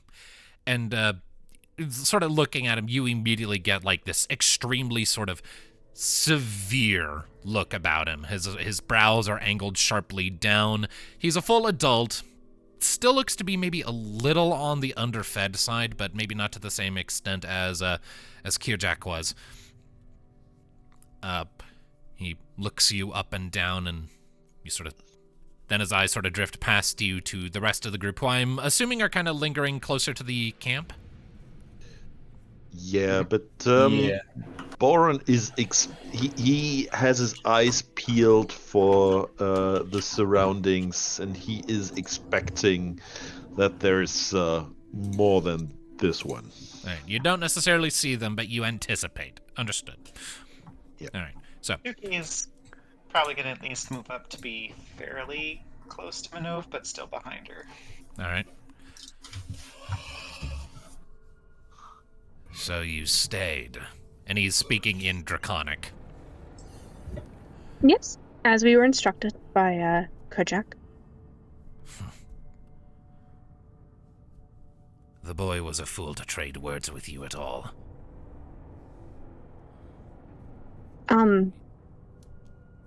He was actually quite kind.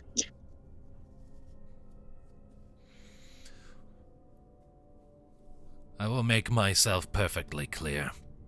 It is only because a dragonkin is in your number that we haven't fallen upon you blades drawn already.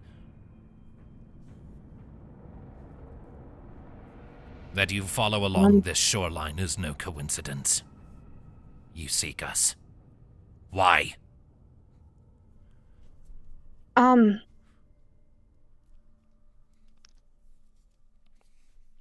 There's expect been- speaking Draconic as well. Yes. So far the conversation is entirely in dragon tongue, yes. You get the tone. Just maybe not the words. We are here more or less as precaution, but I'm here more on my own volition of selfish reasoning. I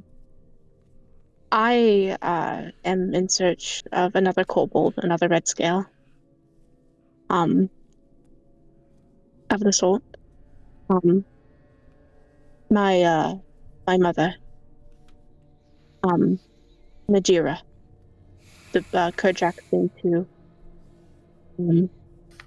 recognize her name. The yellow scale looks you up and down for a moment. There are only two ways you could possibly know that name. Either it is as you say, and you are her offspring, or the name was fed to you to give you credence. I assure you, if there's any way for me to prove I am her kin, I will do so with great pride and great confidence. Is everything all right, Minnove? Minnove's gonna look back at Ludviek and put her hand down, yeah, it's fine. Just chill. Don't worry. My friends just worry about my safety is all. I cannot take you at your word.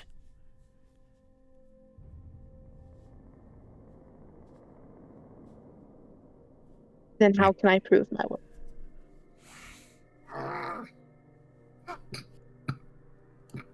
Quite all right over there? Sounded like you were choking on saliva or something. You all right? I think it's the action of wanting to do something. Yeah. But, like, not being able to do it. If I need to bleed... Bad cough. Oh, bad cough. If I need to do anything of the sort to prove my word, I will. And how If would that- you think to do so? Tell me that. She's gonna start talking, and she's like... She's then gonna, like...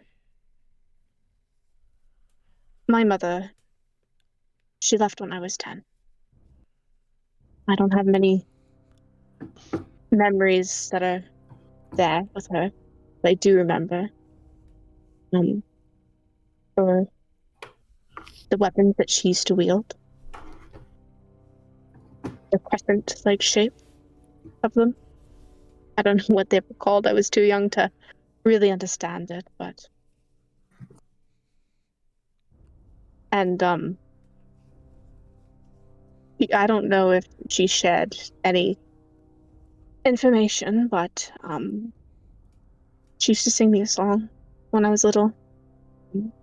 I never really knew the words. Those are unfortunately lost on me.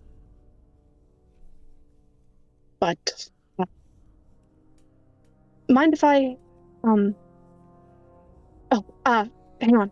And, Minnove's gonna kind of dash back to the camp quickly and come back holding her sitar.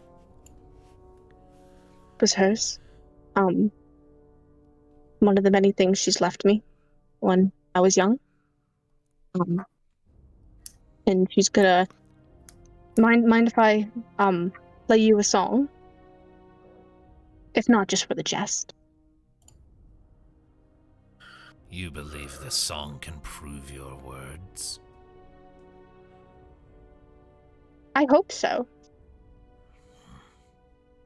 And that's all I can do, really. And like you said, you can't take me for my word, but perhaps for what I remember and what my blood remembers, I can at least soothe your thoughts and any ill information that I might be spewing to get closer or to at least prove to you that not... Do you always ramble? Yes, unfortunately. It's a sign of nervousness. Stage fright, if you may. I'm just gonna play it, if that's alright with you. Be my guest. And she's gonna take a deep breath and start strumming the lullaby that she would always play to, or her mom would always sing to her. All right. As you start playing, the yellow scale listens intently. You can make an insight check if you'd like. 12. His posture is very carefully guarded and his expression difficult to read, but you do see a slight shift in his demeanor, and while you can't tell if it's positive or negative, you can definitely tell that he recognizes the tune. She will keep playing until he tells her to stop. As you're sort of playing this song, Minnove, the rest of you will finally be made aware of the extra kobolds that had been following this guy, as they kind of sort of drift hesitantly out of the tree line on hearing this melody, visibly intently listening. And they are of a mix of colors, and you do see they are all armed. There are two who seem to be carrying some manner of close quarters weapon, two that have bow and arrow, but none of them appear to be poised to attack just now, and they are all just laser focused on Minnove. Talk about a crowd. Jesus Christ. Indeed. I expected as much. Is that So really Boron will best move say about into a right now? defensive position. All right.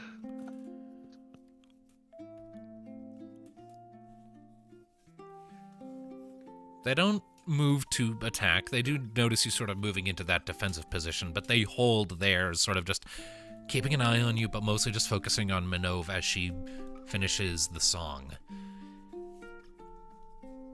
And as it sort of finally begins to sort of wind down, the yellow scale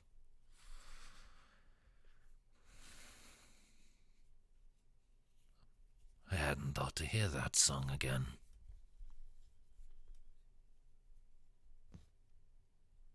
So, I do not know you from before. Your scent is unknown to me.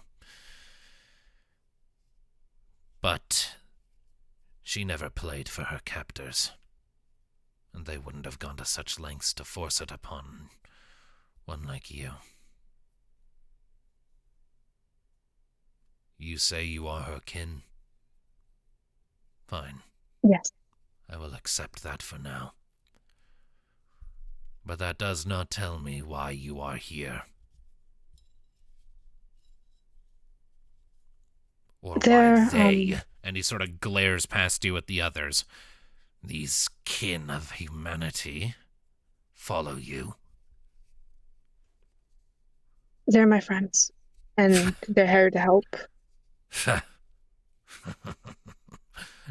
No, they're not. I've seen enough to know that their kind never are.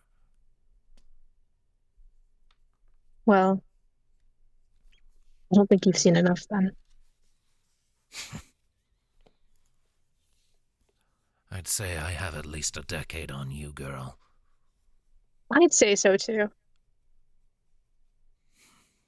But I trust them. Well, I And don't. I trust you.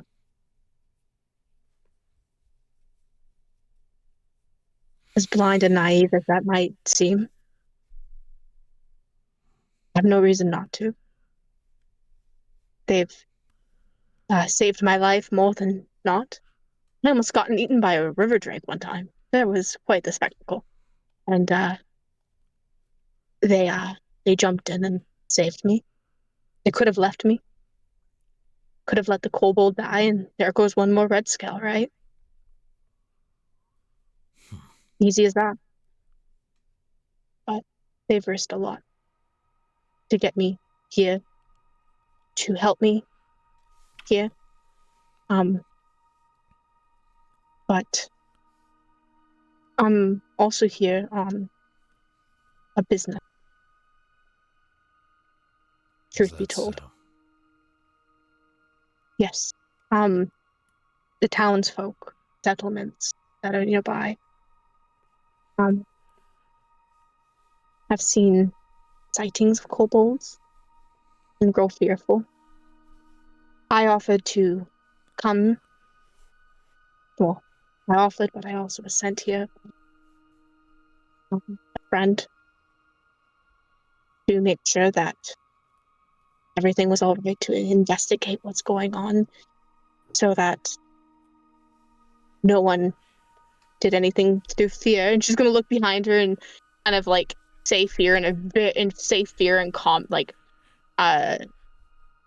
essentially like look back at Boron and be like, no fear in common. As she turns back to them, back to the kobold man. I want to help best I can into finding out what's going on, what's with the emergence of. I'm looking for head scales my entire life almost, and so many years, imaginary.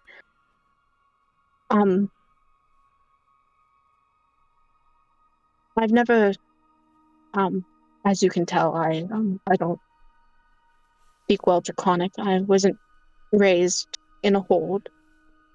Your My jitters mother. give it away.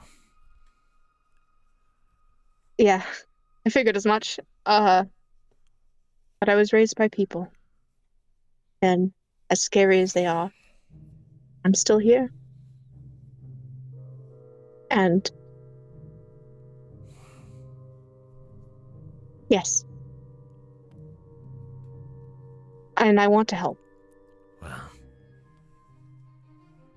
I sincerely doubt there is anything you can do to help. Try. The humans, the settlements around us are of no moment to me. So long as they keep well away from my charges and keep their mouths shut, I couldn't care less what they think of us.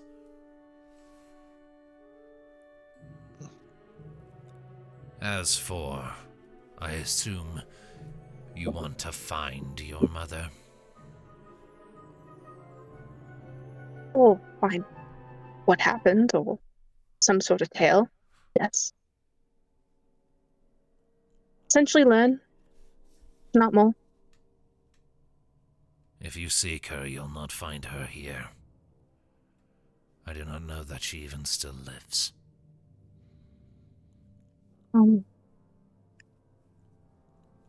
What She gave her happened? life that we might escape. Or at the very least, she stayed behind to assure our escape.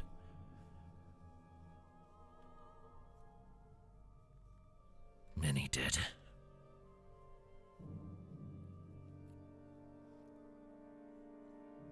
See. And, what exactly did she stay behind for?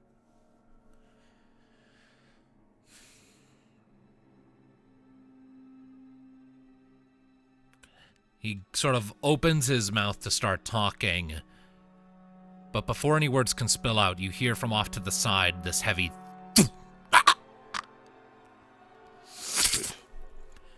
and your eyes all sort of collectively dart over, and you see that one of the kobolds that have been armed with a bow and arrow has suddenly dropped to the ground, and you see an arrow shaft sticking out the back of his neck.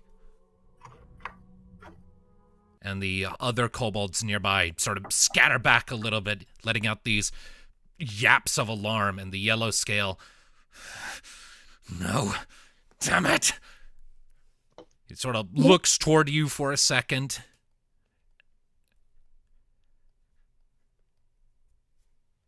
And, Can we see who shot that thing?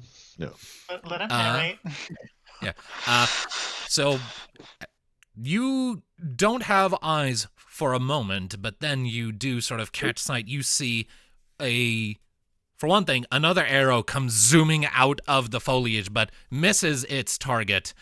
And you sort of have this realization that, you see humans starting to march out of the tree line, dressed in medium armor. And there's this very distinct green coloration to their undershirts, to their tabards, their coverings. The yellow scale's hand flies down to his sword. They found us! You led them right to us! As he draws it out, and I need everyone to roll initiative. Ooh.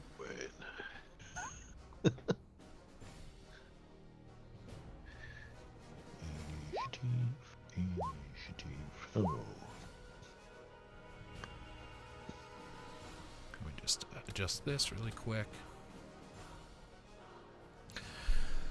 Alrighty. So, I need to open up a bunch of tokens, because this is going to be a thing. Dang. That one's a good roll. Indeed. Give me just a moment. There are, as it so happens, a fair few different types of character sheets I need to keep track of here. So, the yellow scale here. Roll that. For the sake of convenience, I will group together identical unit types into shared groups. Just for convenience. Let's see here.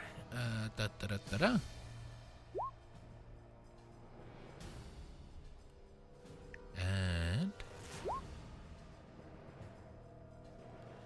so let's go ahead and just so with that, combat begins. So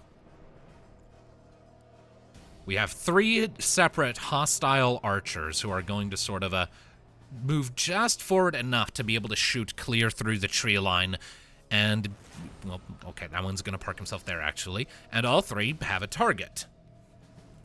So, that is going to be 3 separate longbow attacks. So that will be... I should have remembered. Okay. Okay, I'm pretty sure that's just going to be 3 hits. Oh, dang it, there's so many frickin' sheets. I need to keep them all straight. Give me a second. I might have, overestimated myself here a little bit. A lot for me to keep track of. All right, so let's just go through left to right. So, this archer over here on the left, as he sort of steps forward, is going to loose an arrow at the kobold archer directly in front of him. With a 22, that will definitely hit because a kobold archer only has an armor class of 12. So, that attack will deal 12 points of piercing damage. Damn. Yeah, you all see like an arrow sort of darts out of the tree line, hits that kobold like sort of right in the chest, and he sort of staggers back with this pain, like falling to one knee, like visibly very, very hurt. Let's see here. The second one is shooting at a kobold scrapper. The scrapper's armor class is 14, so actually that 11 misses. He barely manages to like shuffle off to one side, and the arrow zooms right past his head. And the third archer did land a 17, which will be a hit, which will be 8 piercing damage to that particular kobold, as he gets hit more in the gut, albeit it's a point-blank shot, so he's sort of like his legs sort of fall out from under him, and he barely catches himself on his hands and knees before scrambling to get back up. So, that is the archers. Ludviek, it is to you. Yes, just doing some quick mathematics. Wait, how do you do it again? Right-clicking? Yeah, right-clicking. That or control. All right. And also, I will say, if you go into the ruler settings, there should be a toggle there called Always Measure Token Movement that you can turn on. Yes, excellent. All right, know exactly what we're doing here. All right. Moving token, he's going to sprint right to here. Yeah, right to here, basically. And... wait, was that it? Okay. Man, why am I second-guessing myself in my own mathematics? There we are. All right. All right. He's going to move there for his movement, and then... all right. Got to get in the middle of this. Let's see. Yep. Going to cast... Misty Step. Cool. which he is going to teleport here. Now, real quick. I don't know if you're... you do need line of sight on something to cast a spell on it. So... Oh, because it's tree cover? It's kind of tricky. Make for me a perception check. If you roll a 12 or higher, I'll let you do it. Otherwise, you'll have to pick somewhere else to go. All right. Or pick a different action. Gotcha. Yeah. All right, perception. Come on. Okay. Yeah, Oh, that's cool. nice. You got it.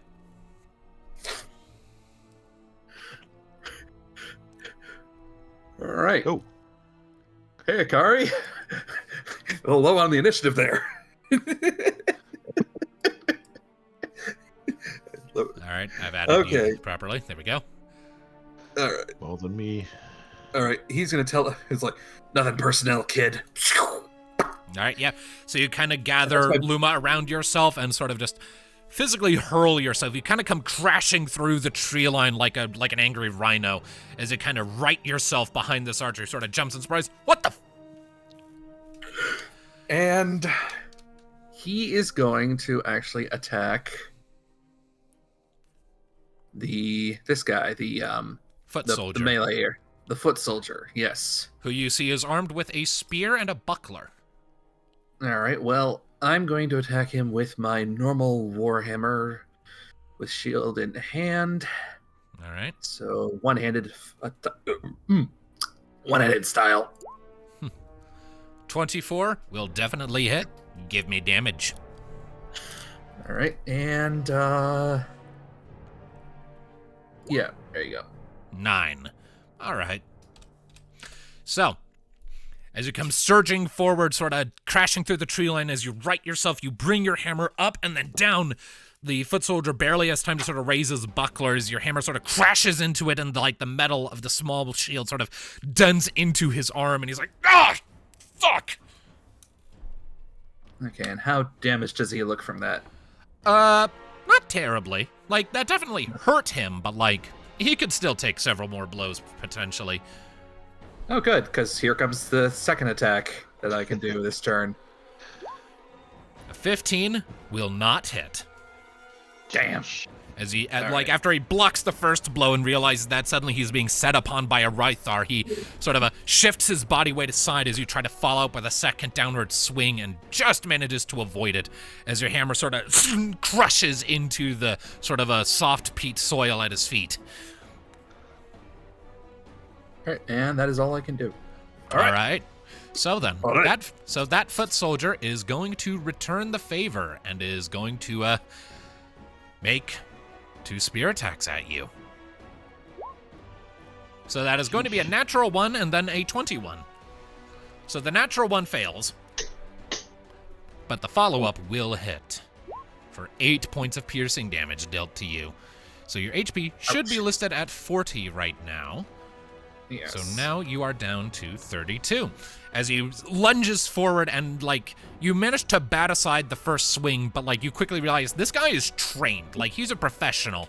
He sort of quickly follows the momentum and brings the tip of the spear sort of around in this sort of a quick, agile thrust that, like, gets you sort of, like, in the hip, sort of finding a little gap in your tassets and sort of leaves a nice little gouge sort of in your pelvis.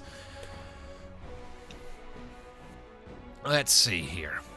This foot soldier is going to advance and is going to make a spear attack against that kobold that got shot. And hit.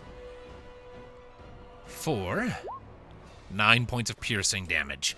So you all sort of look up, like as this is happening, you see like that other archer in the back that had gotten shot a bit ago, sort of in the chest. He lifts his head, he's desperately backpedaling, reaching for an arrow. But this foot soldier comes charging out of the shrubbery, brings up his spear, and it just drives it into that kobold's throat. There's this horrible as he topples back to the ground, body twitching and thrashing a few times before going still. It is horribly brutal to see. And that is the foot soldiers, which brings us to the yellow scale. Why is the other one dead? That's the one that got shot at the start of the fight. I forgot to mark him as dead. Okay. Sheesh. Yeah. So the yellow scale is going to look at you, Minnove, and then sort of shift his attention to the attackers, cursing out a growl in Draconic before, let's see here. Let me double check here. Minnove has a look of terror on her face. Let's see here. He is going to reach down to his side take hold of what appears to be a heavy dart that is sort of situated on his hip. He is going to charge forward to about here to sort of be next to his friend and throws the dart forward. And you see that it's actually attached to a chain. So that is going to be a ranged attack. A 15 just misses his target. So that, again, these guys appear to be well trained. That archer shifts to one side and the dart just sails by. The yellow scale growls, yanks it back. Damn it, damn it, damn it! Which brings us to the last remaining, oh no, both the kobold archers are dead, actually. So I need to remove them from the turn order. Minnove, it's your turn. Are they dead, or are they, suffering? They're not moving. Minnove's gonna, I have a healer's kit. Do you want me to go to them? Yeah, and she's gonna run right in front of him here. If you can do that. And she's gonna run up, kind of stand in between the archer here and the yellow scale, and also the other. All right. Kind of almost like a almost like a kobold shield. All right. And she's like, "You don't have to do this. Come on." Your words do not seem to reach this individual.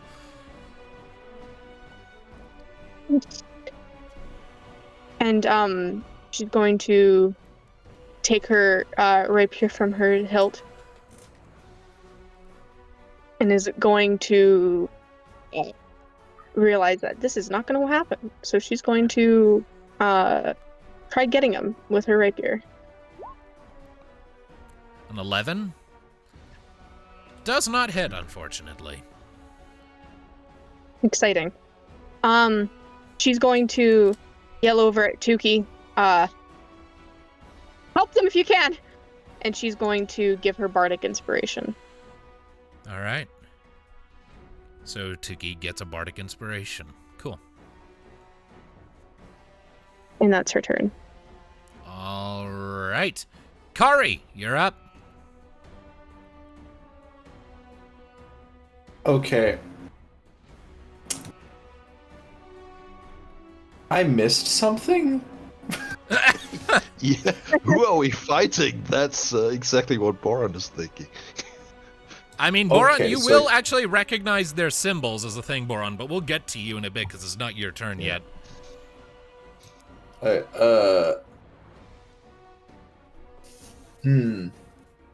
How much Essentially, the did kobold you that I was miss? talking to. I was talking to a kobold. Kobold I was talking to. We were talking. We were getting on some footing, and then all of a sudden, surprise attack from people that assumingly had followed us, or had been stalking us, or something of the sort. That's what the yellow scale And it thinks, has at no- least. What Minnove thinks right now too. okay, we're gonna go...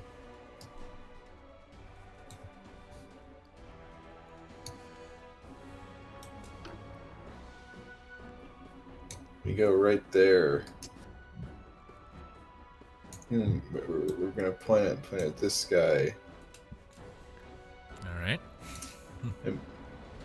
Fireball. I wish.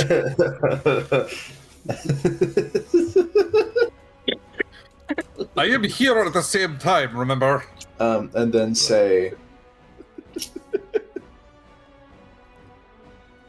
Was this one of the guys that missed someone? No, I think that one did hit his target. He didn't down his target, but he did hit them. Okay. He's just gonna be like, "Hey man, you suck."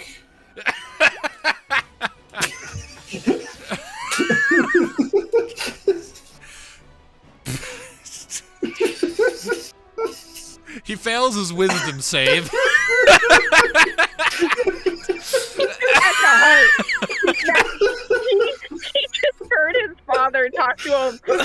past the grave, being like, "You suck," and now he's like, "Oh, Can I make a suggestion? I totally expect what he heard as the voice of like Mushu from Mulan. How could you miss? He was 3 feet in front of you. He didn't miss is the thing. so I assume Kari has a more cutting insult than that, but yeah, it's 3 psychic damage. Does Vicious Mockery do anything else? I need to remember. Disadvantage on his next attack. Okay, all right. Is there anything else Kari wishes to do on his turn? No, that's one action. All right, Tuki, you're up. You can use bonus actions, but okay.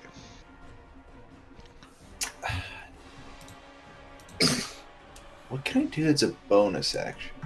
Bardic Inspiration. Inspiration. Oh, yeah. And you get them back on a short rest now. All right, well, we're going to Bardic Inspire Tuki. Tuki already has a Bardic Inspiration, so we can double up if you Bardic like. Inspire Boron. You can't double up. All right. All right. There you go, Boron. You're inspired. Yay. All right. Now it's Tuki's go. Tuki is going to, be worried about Minnove, but will do as she asked, and she will bonus action dash to get this far. Is this kobold savable? As you sort of reach them, look down at them, it immediately occurs to you, like, the arrow that hit this one pretty much hit them in the back of the neck. They're gone already. Alright, so I can't heal them, so I will just take another step forward and draw Veronica's rapier to attack. All right. I'm gonna go for the halberd, the foot soldier, All right. not the archer. All right. Archer's gonna be 17 just hits. Give me damage. 20. Right. Because of flanking. Okay. So. No. Well, I mean, kind of. I mean, sneak attack works if anybody's in base contact. Right. Doesn't. Yeah. Yeah. All right. So you thrust your rapier forward at this foot soldier who's currently engaged with Ludviek, sort of, and pierce sort of under under his shoulder blade. You find like a gap in his armor, slip it in deep. He's like, ah! He thrashes a bit, turns, manages to get the blade out of him as you sort of work it out. Take a step back. I need to double check something. Okay, so he's looking pretty rough. That hurt him a lot. Is there anything else you wish to do? You should leave. As you sort of say that to him, he just bares his teeth at you. I'll not take orders from a vagabond cocker. Oh, I have less guilt now. All right. Boron That is to you. he just ran short. Finally. Indeed. So, Boron, before anything else, as you're looking at these individuals, you will recognize their livery, I think. Their uniforms. You, having been a mercenary for so long, will pretty much automatically recognize these individuals as belonging to the Jade Halberds mercenary group. How much about the Jade Halberds you know is kind of up in the air at the moment. The main thing you know is that they are a very, very large mercenary group. They primarily operate out of Parvara, but do have some troops here in Valreeve, some chapters. And they are notorious for being well-trained and not necessarily picky. Oh, okay. Oh, that would explain the racism. Would explain the blatant racism. That would explain them dropping probably the worst racial slur this setting has.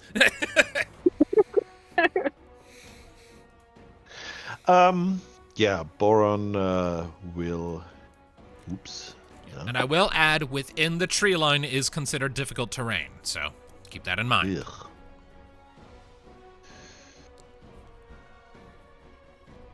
So basically, he can get here about maybe here.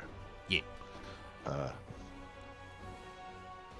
Now that I turned this thing on, how do I actually move my character?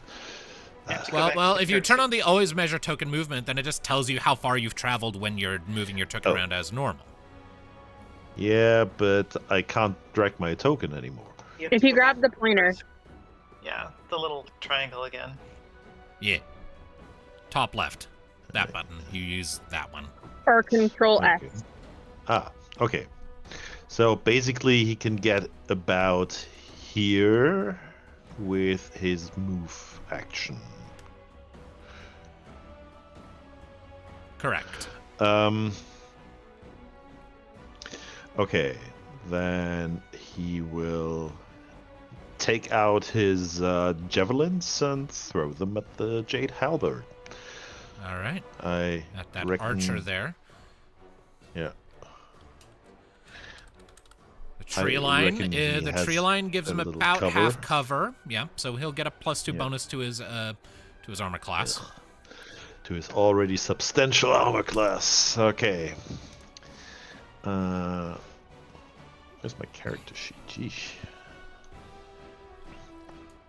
Okay. Javelin. 23 will hit. Nice. Give me damage. Very good. Okay, that is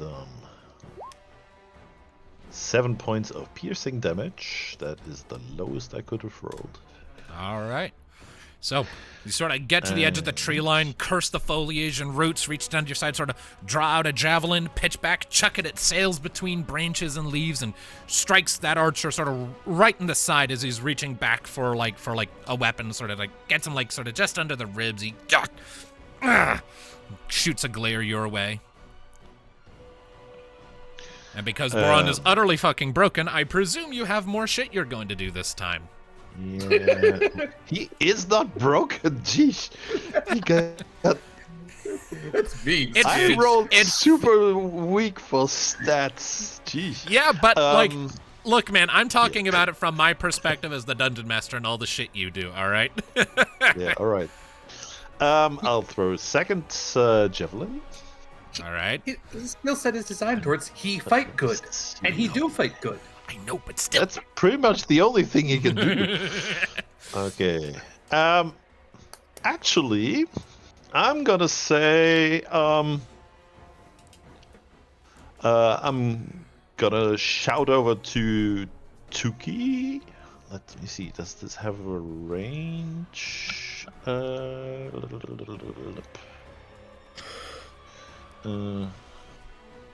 Buster, Commander Strike. Doesn't seem to have a range, so I'll shout over to Tuki. Nail him again. Alright. And I'll give Tuki an extra attack. That's she can use with a plus D8 for damage. Indeed. And another sneak attack. I didn't hit that time. But you still Oh, have wait. the, I have Bardic Inspiration. You do. do. Correct. Is that a D6 or a D? It's a D6. 'cause D6, It's Minnove. yeah. 16? Which one are you attacking? The halberd. Or the They're spear guy. the spear, the foot soldier. Yeah. Okay, because I'm nice, I'll tell you, if you direct that at the archer, that will hit, but if you direct it at the spear guy, it will miss. Alright, sure. I'll stab Okay, the archer since, okay. since he flat out killed somebody. I'll attack him. She stabbed the archer, but she Okay. did not stab Okay. the foot soldier. And then the D8 from Boron. So that's going to be 19 points of damage to the archer. Ouch! Nice. So, yeah, you sort of hear this call from Boron, hit him again. You sort of go to make a thrust at the spear-wielding foot soldier you've been sort of engaged with, but you see that, like, his guard is up, and like at the last second you kind of faint. You sort of let the precision enchantment inherent in Veronica's blade sort of guide its tip, and you leave this nasty slice sort of along the collarbone and along like sort of the shoulder of the archer, who sort of cries out, staggers back a bit. I had an image, like, goes to attack him, sees that he's ready, so she reverse grips and just stabs backwards into the other guy. Yeah, that works. All right, still your turn, Boron, if there's anything else you wish to do. Yeah, I could use... Nah, I'm fine. That's all. All right, that's your turn. That brings us to this archer who's getting ganged up on, who is going to sort of frantically reach down to his side, draw out a short sword while dropping his bow. We're getting rushed over here! And is going to take a stab at you, Tuki, because you're the one in front of him. Oh. Oh no. That's a natural 20 to hit. Ew. Also serves the purpose of the racism. So that is going to be a total of 10 points of damage. As I will uncanny dodge to have that. all right. Good idea. So, as like this guy, like, he pulls out his short sword, thrusts it forward, you sort of, like, at the last second, you managed to turn. It was, like, on a direct collision course for, like, your belly. And so you managed to shift your way to side. It still leaves a nasty slice along your gut, but he doesn't run you through. Oh, I can't. I had to use my reaction to attack with Boron. Oh no! You're Okay, right. so, yeah, he does just straight up stab you through the stomach. No! So, I'm going to use my reaction oh, as cutting word. oh. And I'm going to... I don't know what that does. Call Put it her in out. chat. I'm trying to pull it up. It's Essentially- it's a crit. True. Yeah, never mind. It won't work. All right. So yeah, you do just straight up get stabbed, Tuki. It is not a good feeling. So, that archer is not going to move because he is currently just stuck in melee range. He'll prompt 2 different attacks of opportunity if he tries to move, so he's going to stay put over here. This archer is going to stab at you, Minnove, because you've just gotten all up in his business. You said, you don't have to do this, and he's just going to, like, get like this almost sadistic glint in his eyes. He draws out his short sword. Heard that one before, lizard, and is going to thrust at you with a 24 to hit. I assume you don't have anything that can mitigate that. Even if I was to do cutting word, it wouldn't do anything. So you will take 6 points of piercing damage, Exciting. bringing you down to 32. Like, your attempt to, like, call out to something, like some ethic or humanity does not reach him, and his blade, like, flies down at the last second. You kind of duck back so that it doesn't, like, hit you in the throat, and instead it leaves, like, this shallow sort of cut along, like, the dorsal ridge, sort of from, like, between your eyes to, like, sort of the back between your horns, sort of just leaving the shallow cut there. It hurts like hell, and now blood's running all over down your face. That hurt. And this third archer, hearing his buddy wail that they're being sort of ganged up on, movement speed is halved, so he can only get about there. And there's still trees in his way, so so Ludviek is going to get a +2 bonus to his armor class for this, but the archer is going to shoot at Ludviek. That's going to be holy Oh my shit. god. Fucking shit! What is your roll now? I don't know. Hey Ludviek, you're taking 6 points of piercing Earlier. damage. As Excellent. an arrow sort of thunks into you from the side, causing you to sort of stagger a bit. But that brings it to your turn. Alright, hang on, I just gotta read something here quickly. Oh, dang, okay, that's not a combat situation. Alright, Sepia, you were saying something? Are the kobold scrappers doing anything? I think we went a whole... Yellow Scale did something, but I don't think the Scrappers did Huh, anything. they are not on the turn order. That's weird. Let me fix that. Yeah, I don't know why the hell they weren't on the turn order before. You want to have them do a move now to make up for the previous lack of a move? Sure, might as well. So, so this scrapper here, who, that is next to you, Minnove, sort of seeing that you've now sort of engaged his enemy, he manages to, like, shake off the shock of this ambush, and comes rushing in and is going to make an attack of his own. And on account of the fact that you are there, Minnove, he's going to get advantage because pack tactics. So that will be a 23 to hit for 3 piercing damage against this archer. Like, the scrapper kind of gives you this uncertain look as he comes charging in with his own, like, it's a very, like, it's clearly basically like a repurposed, like, meat cleaver that he's using as a short sword that he just brings around and drives it sort of into the Jade Halberd archer's sort of a side, sort of bringing him down a bit. Feed gives you sort of a look, but otherwise, The other scrapper, is going to look at the whole sort of situation around him and is going to basically for now just move to cover the yellow scale and is going to take the dodge action because he doesn't really know what else to do right now. Which brings us to Ludviek. All right, Ludviek is going to jump for it. He's going to just do a jump to... Come on, line. Yes, there, yes. All right, so do a jump to the left. All right. He's going to scream to Tuki, "Come on your ass, Tuki!" Oh.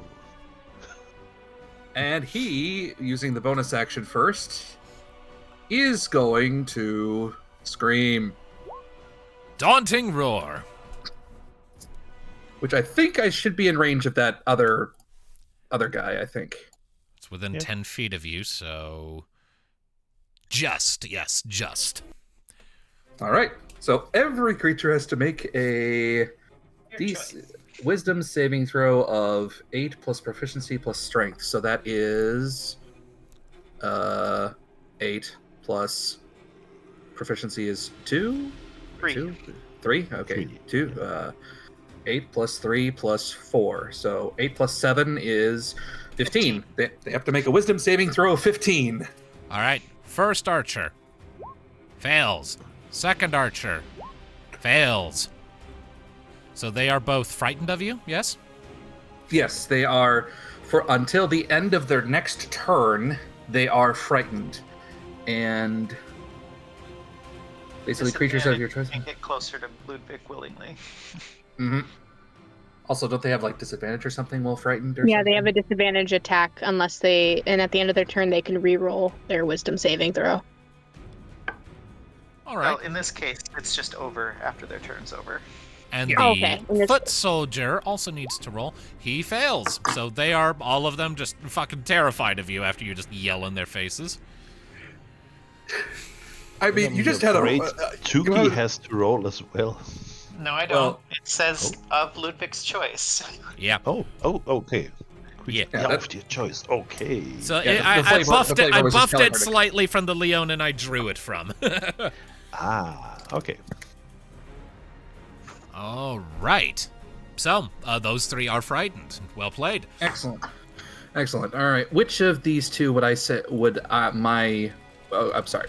Which is the foot soldier or is the archer greater hurt? The foot Would I be soldier. able to tell? The foot soldier is definitely the more hurt, but they're both looking pretty rough. There's not much difference between their current hit points right now. All right. Well, I got an action remaining, so I will use the first attack to attack that foot soldier. All right. And come on, Lady Luck. Fuck you, Lady Luck. All right. All right.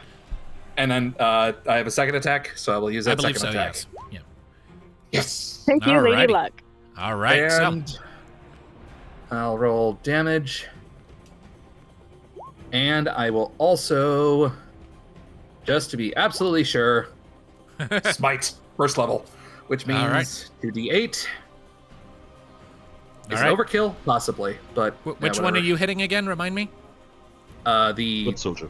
foot soldier. All right. So adding 2d8. So 19. All right, so after you let out this harrowing roar that echoes all up and down the shoreline, the soldier that, just kind of, he sort of spins to face you. Like, you can see the fear in his eyes, but there's also very clearly still that discipline, as like part of your hunter's instincts sort of expects an easy kill with that look in his eyes. But his own reflexes and instincts make him dodge your first swing sort of downward.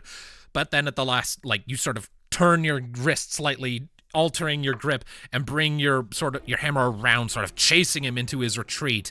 You let out a quick incantation, channeling power into the head of the hammer. It lights up with this bright luminescent light, and the soldier doesn't have time or room to adjust his position before your hammer sort of crunches into his side, and that flash of raw power you hear nearly every bone in his torso cracking from the raw concussive force of it before he goes like flying, like I'm gonna say like 10 feet over here. It is fucking dead. Yikes. And I don't think there's anything else you can do on your turn. You already did your bonus action. Those were your attacks. Yeah, the only other thing you that's could everything. do is move if you wanted, but I don't think you want to. I used 10 units of moving already. I could, Yeah. Let's see. Let me I just would do like some- to have. I will actually, all right, so I can use 30. So I will use the remaining Oh shit. to move here, which will move. But since that guy's frightened, I don't know if he can do attacks of opportunity. That's a good question. You can. He can, Yeah, but at at disadvantage. Fair Alright, point. So I'll let him do an attack of opportunity against me. Nat 1. Nope.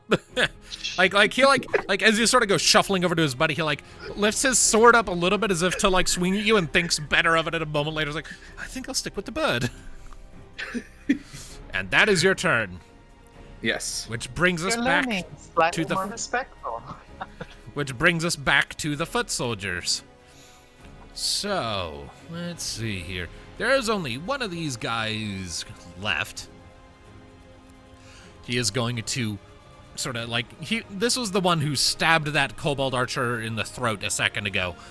So he's going to rip his spear free and is going to sort of spend 10 feet of his movement to get out of the tree line. And then he is going to come over here. And then I'm gonna have him just sort of, seeing that the battlefield is a bit more chaotic than he was expecting, is going to hold position and take the dodge action. Which brings us to the yellow scale, who is going to survey the battlefield for a second, realize that you guys are fighting on his side, and he's going to turn to the scrapper beside him, and speak to him in Draconic in a very rushed voice. Minnove, unless anyone else here can speak Dragon Tongue, the Minnove is the only one who understands what he says. As he tells the kobold scrapper next to him, if there are any here, there will be more back at the hideout. Get there, warn them, now! And we'll sort of nudge that kobold back, and then see the foot soldier behind him growl, and he will, he can't actually get close enough for that, so never mind. Instead, he is going to,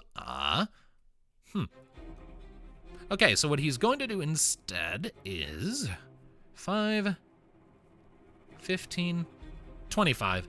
He's going to gang up on this archer with you guys. Bang bang. Yep. And he is going to draw out his hooked sword and bring it forward. This is going to say kukri, but it's a lie. That will be a 17 to hit, which will hit for... And he did have advantage on that because of pack tactics, which means he gets sneak attack damage. Because this guy is classified as a rogue. So, he sort of comes lunging around, pulls out this hooked sword of his, lets out a growl as he brings it forward, sort of hooks it into the archer's, into the meat of his thigh, and drags it violently across and creates this horrible slice across his leg. The archer sort of, Ugh! And that brings us to you, Minnove. Minnove's gonna see Tuki be fucking just fucked. In the sense of her stab. Right. Minnove in her frantic panic right now, just kind of taking everything in, is going to leave this, giving him an opportunity of attack, but running into the foliage. All right, 11 will miss. Yep. Minnove ducks out of the way as she rushes over here and just tries to impale this guy with her rapier. All right, well, first of all, let's hear. So 5, 15, 25. It just makes it. Yep. I'll allow it. Okay. Appreciated. And with pack tactics, she's going to... Nice. That will hit. For 9 points of piercing damage. You sort of come charging in after seeing this guy stab your bay, and you return the favor and stab him in the side. So you kind of have like this, like a staircase of stabs going on right now. He's like, your blade plunges into his side and pops out the other.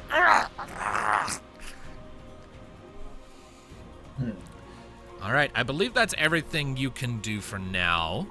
I'm going to give Ludviek some bardic inspiration. All right. Any particular way you want to manifest that, or are you just hoping, essentially? Fuck him up, Ludviek. Okay. Fuck him up, Ludviek. Okay, Ludviek has bardic. Cool. Kari, it's to you. All right.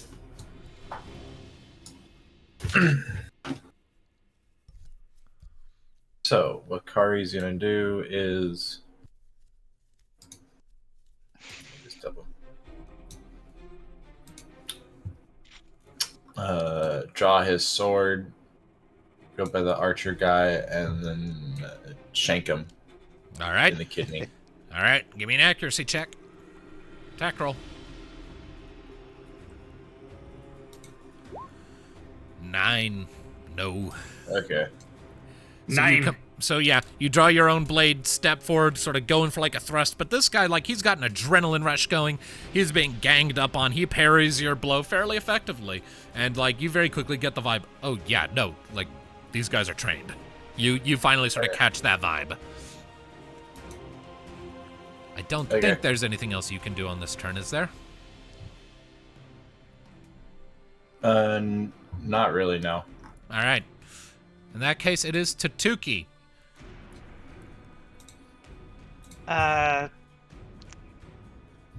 Seeing that she has backup again, she is going to use a bonus action fast hands healer's kit.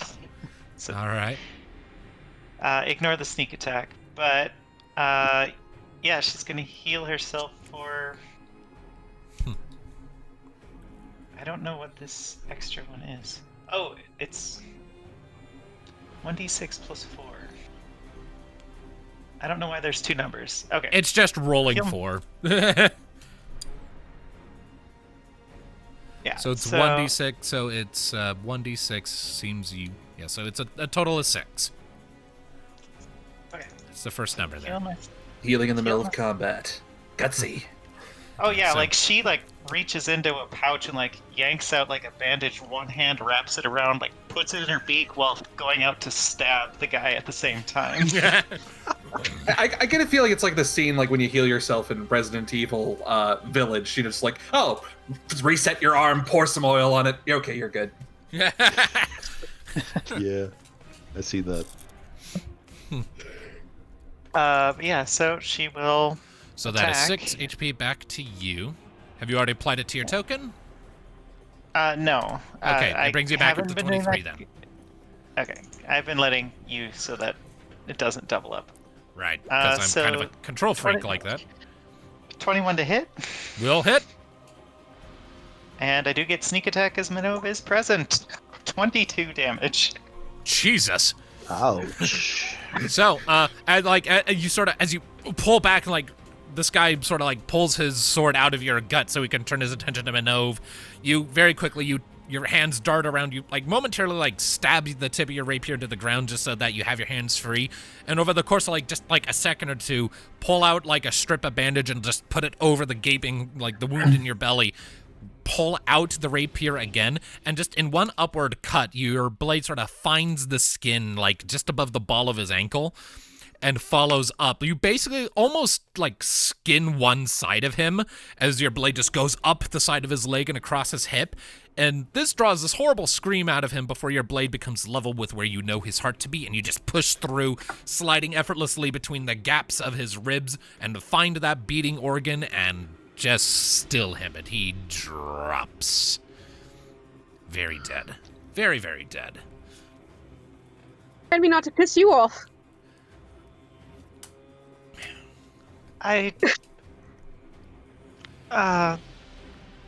Well, anyway, and she's gonna go over here to head off this guy. All right. And that'll be your turn then? Mm-hmm. All right. Boron! It's up to you. It's your go. Yeah. 5, 10,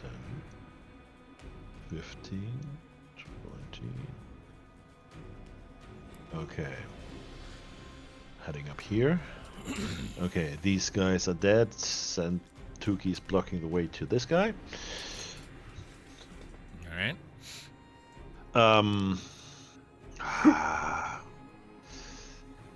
I mean, and he's also dodging.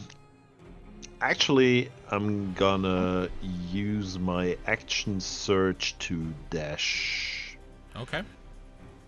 closer to him and attack.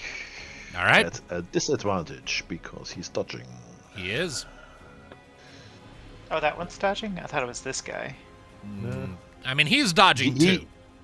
Gotcha. Where is it? There is it. Up. Long eggs. 14, but I have Bardic Inspiration, and since right, I you have haven't the used that yet. Bardic Inspiration from And it's a Kari, D8 because it's Kari. I get a D8. Correct. Nice. That brings it up to a 22, which will hit. Very good. Then I'm doing slashing, doing 9 points of slashing damage, Nice. and I will hit again. Go for it. It's only a 13. However, I am going to use my precision attack and add another D8 to it. This time from my pool, All right. and this makes it a 20. All right. And I'm For a gonna- dirty 20, yes. Give me damage again. That's just 7. Sheesh. That's still Terrible good roll. numbers. Yeah, it's the worst I could roll. Like it. And then I'm gonna do a bonus action attack. That's with right. the flail. Because I can. And that's only an 11. Should I use...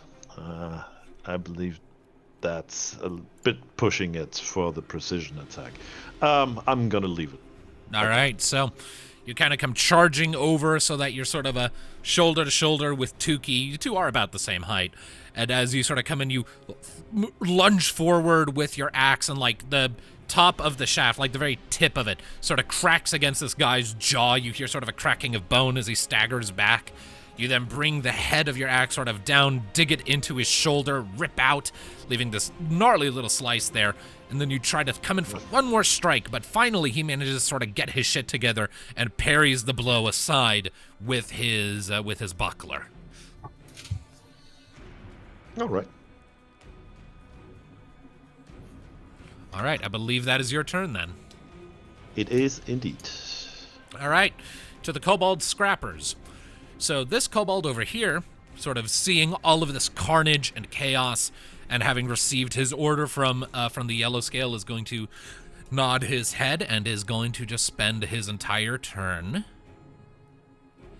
just dashing back along the shore in the direction the yellow scale came. So he is fully fleeing, because that was the order he was given.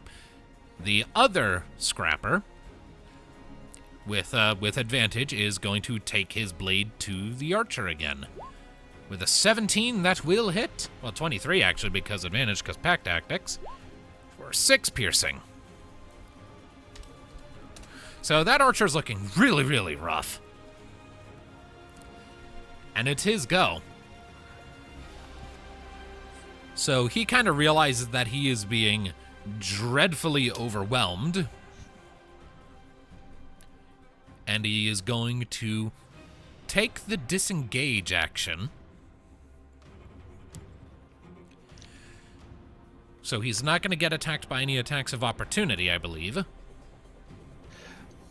unfortunately, I don't have the sentinel feat just yet. And is going to spend his whole movement just backpedaling, just retreating through the trees. This guy's trying to run. There is another archer who is currently trading blows with Ludviek, like Ludviek just shuffled over to him. And he is going to scowl at you as he's sort of casting aside his bow and drawing out his short sword. To what end do you put your lot in with these cretins? And he is going to make a swing at you with a 23 to hit. At disadvantage, because I right, screamed. because he's 14. So no, that's a miss. Right. So your tower shield effortlessly bashes his somewhat reluctant strike aside, thus ending his turn and bringing it squarely to you. And his response. Oh, dang it. What was it? Okay. All right, that got it covered. Got that covered. Okay. Yeah, he's just gonna straight up attack him. All right, attack him back. 18 will hit. Double 18. Ooh, dang it. Oh, dang it. Sorry, my browser's freezing. All right, there we go.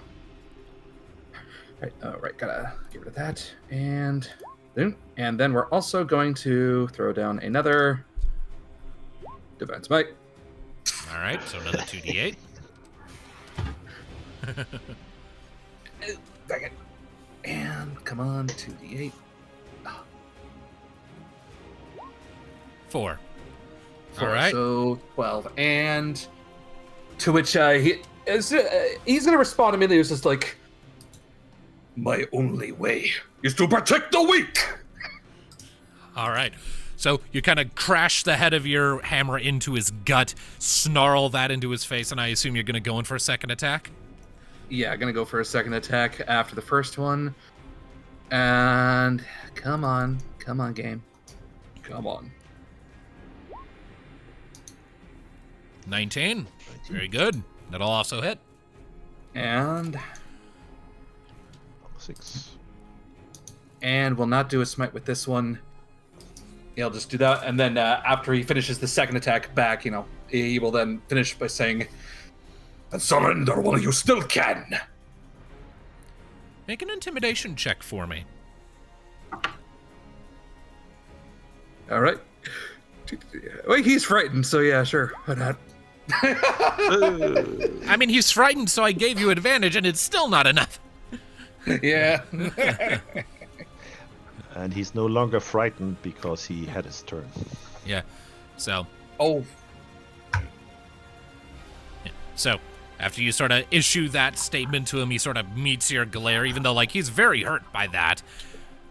What? So your lizards can devour me alive? I'd rather die on my feet. Which brings us to the foot soldier, singular, who is currently trading blows with Tuki and Boron, and has held his own fairly well so far, despite all, he took a lot of hits, but, he's still up. This guy definitely isn't a pushover. Let's see here. I thought this guy hadn't been fought yet. I mean, he hadn't been until Boron came over and started wrecking him. Oh, right.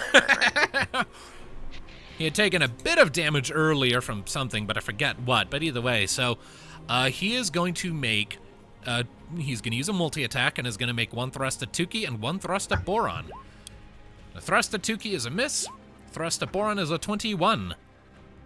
Okay, give me. All right. So that will be, oof. That'll be 11 damage. Just 8 for me. Right, because fighter stuff. So he sort of makes a thrust at Tuki, but the adrenaline rush has kicked in, and you are in no mood to get stabbed again, so you're able to sort of parry it to one side. But he uses the momentum to bring the weapon around and manages to get Boron sort of in the side. His armor absorbs the worst of it, but it still, hurts. And then this guy is going to use his bonus action to rear back with his other hand with his buckler and try to punch Boron in the face with it. Give me. That's a natural 20. So that will be 4 plus 1 Or 5. bludgeoning. Of course, 5 points, which I reduced to 2 unless that is a magic attack. Yeah, so that is reduced to what? 2. 2. All right, and let's see here. That's heavy armor master. Yep. So until the start of your next turn, your armor class decreases by 2 because you're kind of reeling from the fact he punched you in the face. Unbelievable. Which Need to brings get one of us those. to the yellow scale. The yellow scale is going to, let's see here, 5, so 10, 20. So the yellow scale is going to chase after this archer. Let's see here, and is going to just lunge after him and try to stab him in the back with his sword, essentially. There'll be a 19 to hit for 5 slashing, which will be sufficient. So you watch this yellow scale sort of chase after this archer who's trying to flee Kari, and he jumps up onto his back, sort of sinking one of it, his free hand's claws into the guy's shoulder, bringing him down to the ground, stands up, plants his foot on the back of the guy's head to keep him pinned, hooks his sword under his throat, and pulls up and just cuts his head clean off.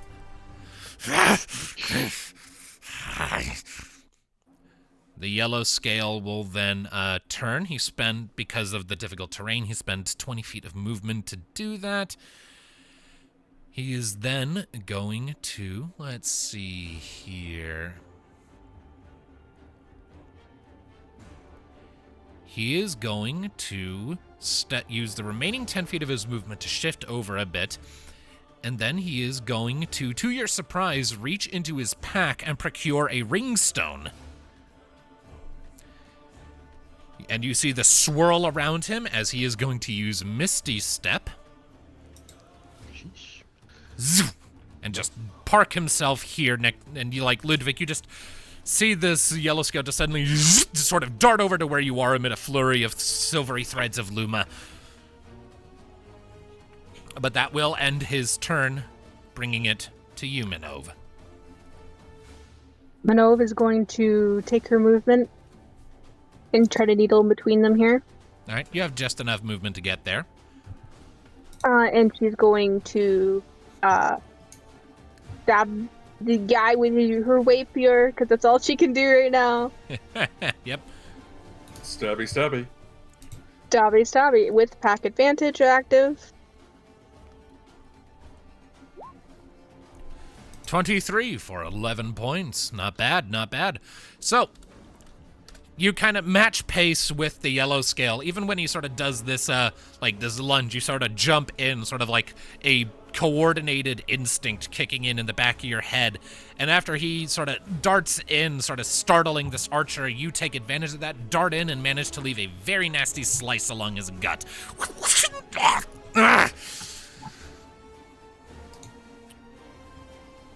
So that's your movement and your attack. Is there anything you want to try to do with a bonus, or are you good?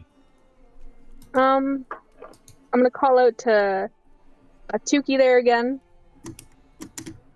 All right. And give her my last bardic inspiration. Alrighty. Cool. Good to know. And that's my turn. Alrighty. So that brings us to Kari. All right. Are you ready, boys, for what's going to be the greatest turn in Kari's whole career of this combat? Oh no. All right. Here's what he's going to do.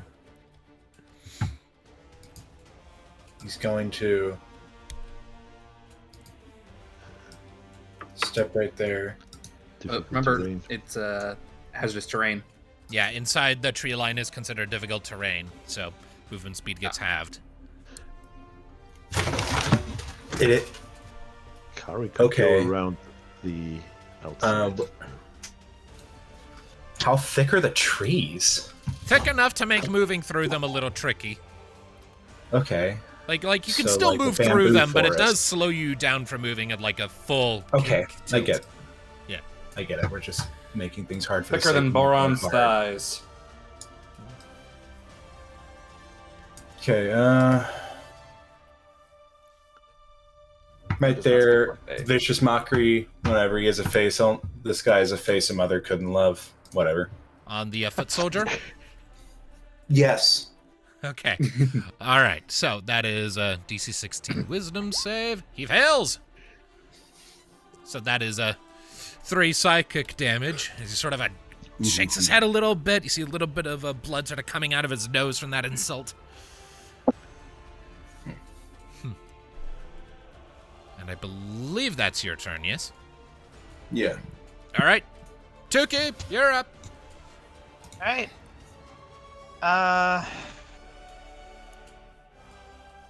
Yeah, I'm gonna aim to give myself advantage that will take my movement.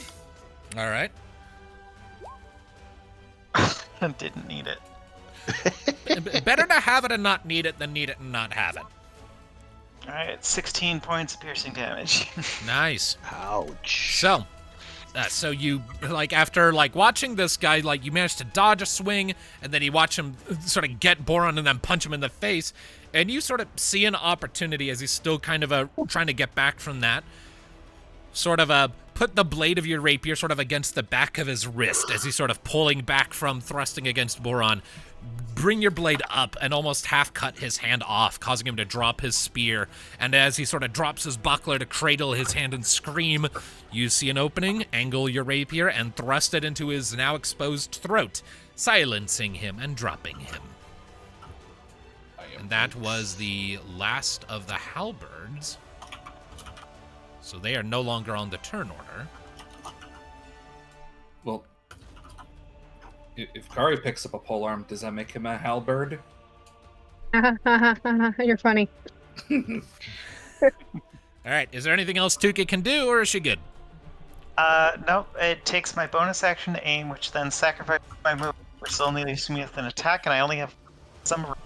Fair enough. All right, so you wrecked that guy's day. Boron, you're up. There isn't too much to do anymore. Yeah, I'm not gonna reach those. Oh, okay. I got 1, 2, 3. I still have 1 superiority die.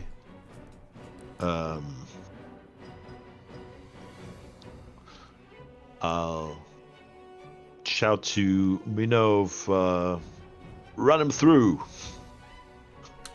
All right. Minnove's gonna Minnove take has that. advantage. Don't know if the guy will And live by you the get time a he gets to plus know, but 1d8 to damage. Rockin'. Alright. So at advantage, make sure I'm on the toggle. Perfect. I am. That's not gonna hit, even with advantage. Yeah, I'm sorry, 12 misses. Yeah. Oh well. It was a shot. Minnove tries and yeah. Yeah, like the guy manages to parry your strike. All right. Anything else you want to do, Boron, or is that it? Yep. I'm gonna use a bonus action to do a second wind on myself, which is 1d10 plus 5. Jeez. Okay, So 7 7 HP points back of to you. healing. Yeah. Bringing you back up to 46, so almost back to full. All right. Do you want to move at all? I'm out of resources and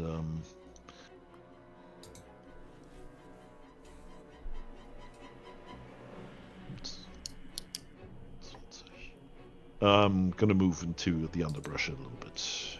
All right. Is that your turn then? Yeah, that's my turn. All right. So, first up, this kobold scrapper is just going to keep fucking going and is off the map. The other scrapper down here is going to 10, 20, 30.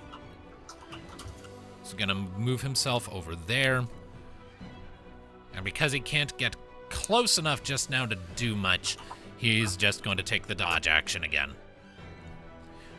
Which brings us to the halberd archer, who is going to, sort of seeing the writing on the wall, is going to try to do the same thing his friend did. He's going to take the disengage action, 10, 20, 30, and is going to start booking it. Ludviek, 'tis to you.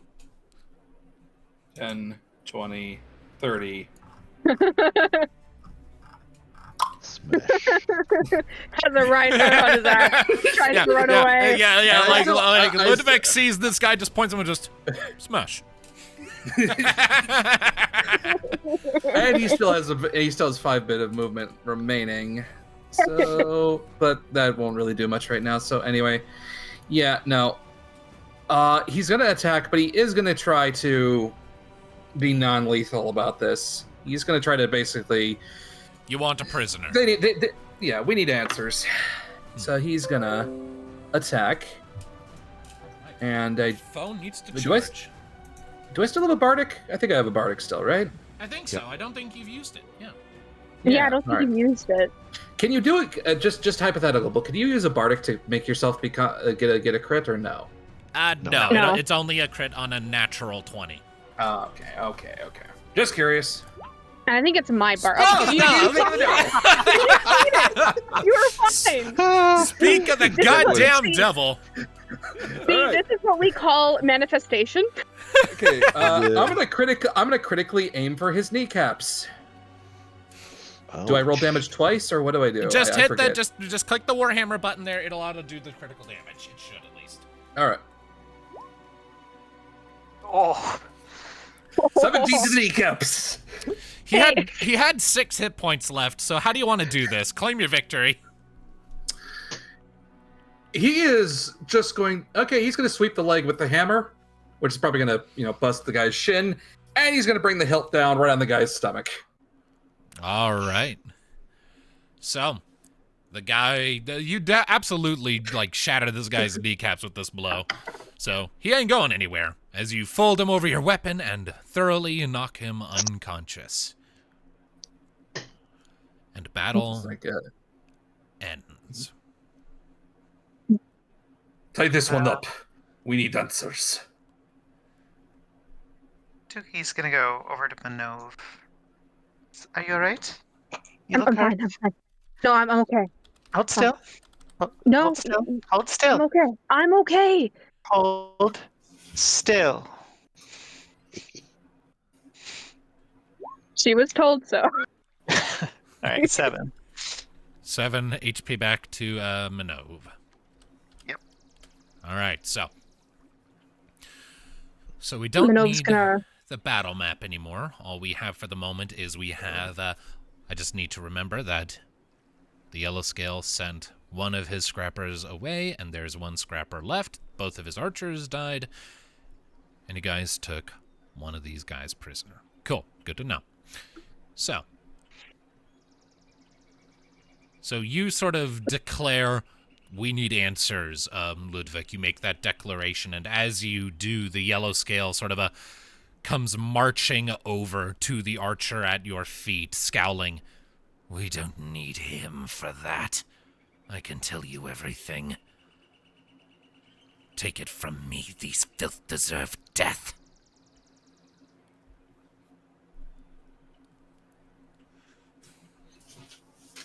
For what they have done, it's a great misdeed against you and your kind. But that You is don't obvious. even know the half of it. But I will not have an unarmed, unconscious man killed on my watch either. Not again.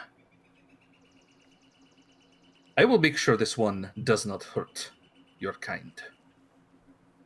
I merely wish to know what he has to say. If it is worthless, then we can leave him to the wild itself. It's the Jade Halberds. They're one of the biggest mercenary groups here. Ah, you know of this group, Boron? Sure. Run into them a few times. Bunch of jerks, if you ask me. So they live up to their reputation. Yeah, they're not picky about who they recruit. But They they're well certainly- trained. They Well, certainly hit hard. Of the whole group. Common sorry. then, yes? Oh, go ahead. Continue. wanna- Gonna address one the of them yellow more. scale. Oh, okay. Yeah.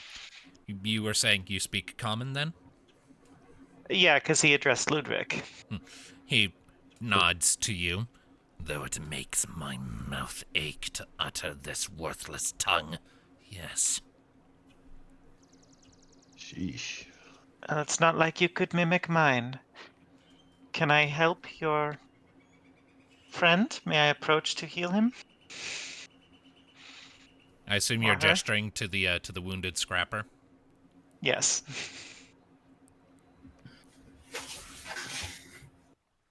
Make a persuasion check.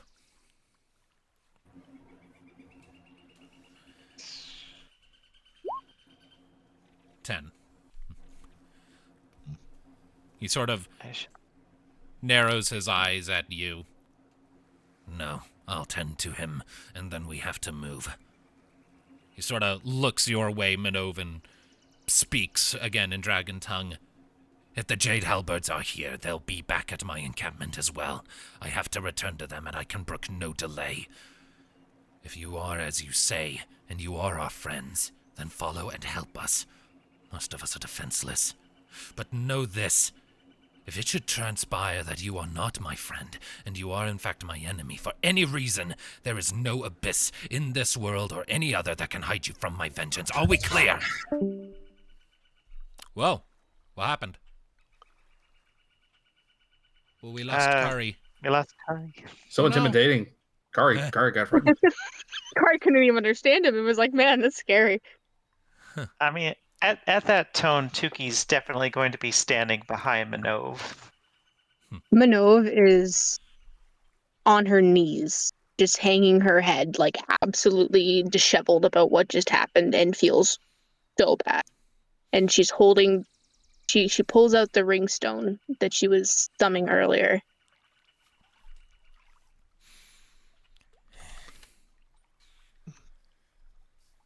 Yeah. I understand. Good.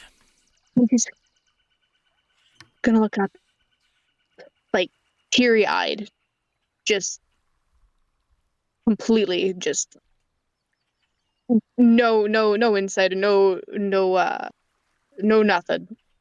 Completely, very obviously shaken up. You see his expression toward you sort of soften a little bit.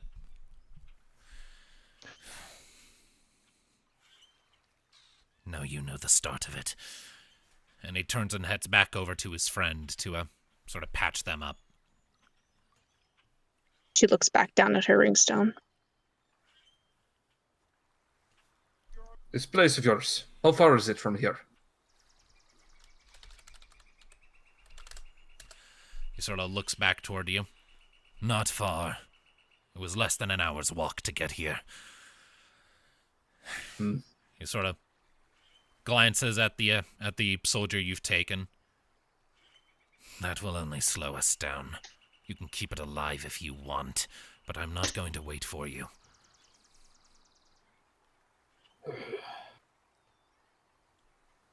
It was either he would be dead by my blade, or dead by nature. At this point, we'll leave him in fate's decide. He'll not make far anyway. He will not hinder us. May soon have mercy on your soul. And he just leaves him as is. All right. Let us make haste. If you're under attack, then we should be quick. Yes, we should. Let me The know. yellow scale makes his way over to his friend, talks to him in dragon tongue for a second as he pulls out a roll of bandages, tends to the worst of it. Then he looks back towards the rest of you. My name is Torek, by the way.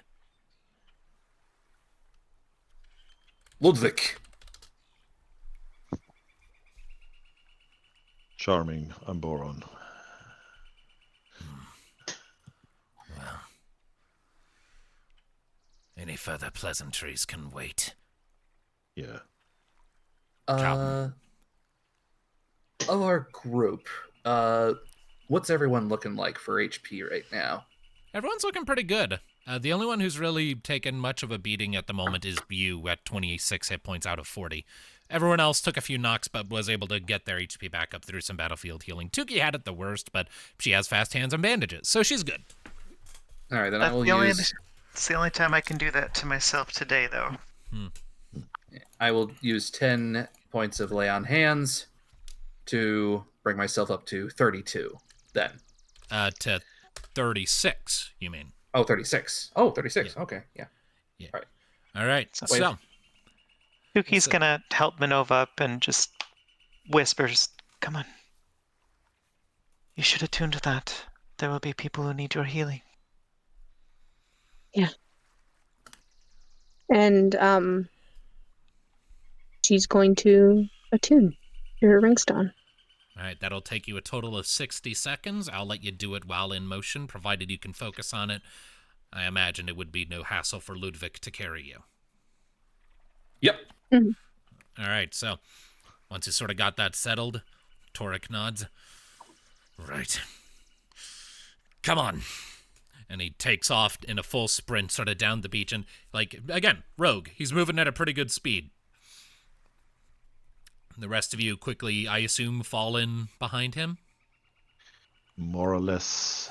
Boron right. takes a last look at one of the jade halberds and realizes that this used to be his job. Oh, shoot, sorry. I didn't It's mean all to click good. that. It's all good. Okay, so I'm going to put Boron in the back. I'm going to put Kari kind of near him. Where does everyone else want to be, like, positioning-wise? Tuki's as close to Minnove as possible while she's attuning and upset. All right, so I'll just kind of have you on one side of Ludviek and Minnove on the other. Cool, good to know, good to know. So, you set off following after Torek and his last remaining scrapper, making your way sort of back the way he had come. And the pace is fast, and there's this just horrible sort of dread and tension that lingers over you as you are advancing. And after a short while, maybe 20 minutes of a concerted run, you start to distantly hear raised voices. And it's starting to occur to you that you're about to charge headlong into potentially an active battle. And Sheesh. as you They're sort of... fresh out of resources. Indeed.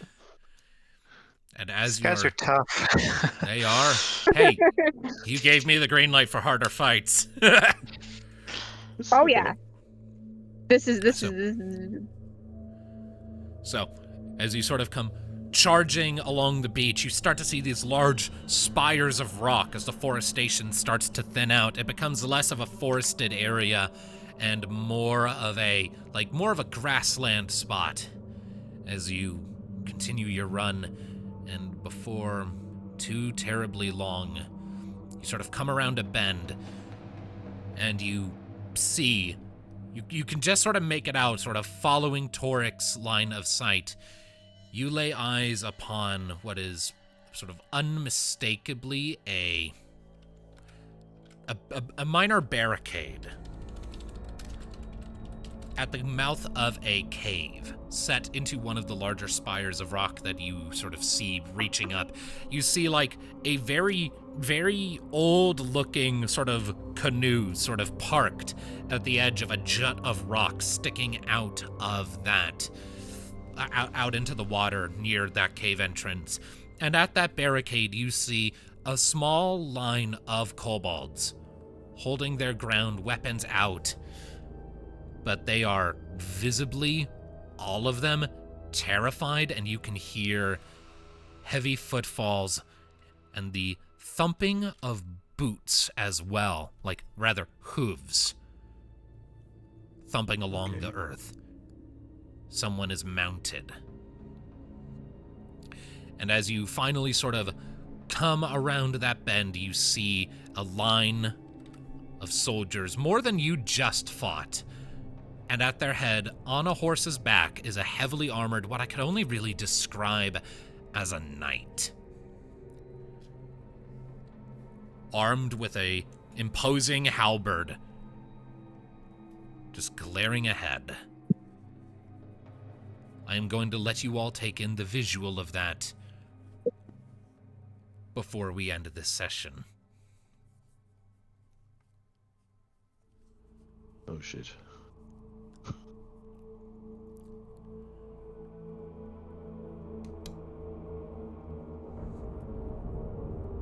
So, as you gaze upon all of this,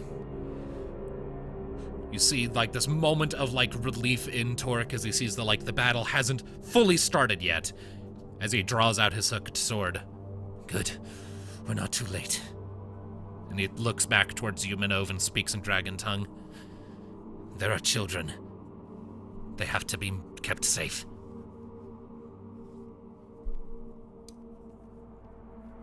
With my life, he says back in dragon tongue. And with that, that is where we will call it. For the night. Yikes. Well then.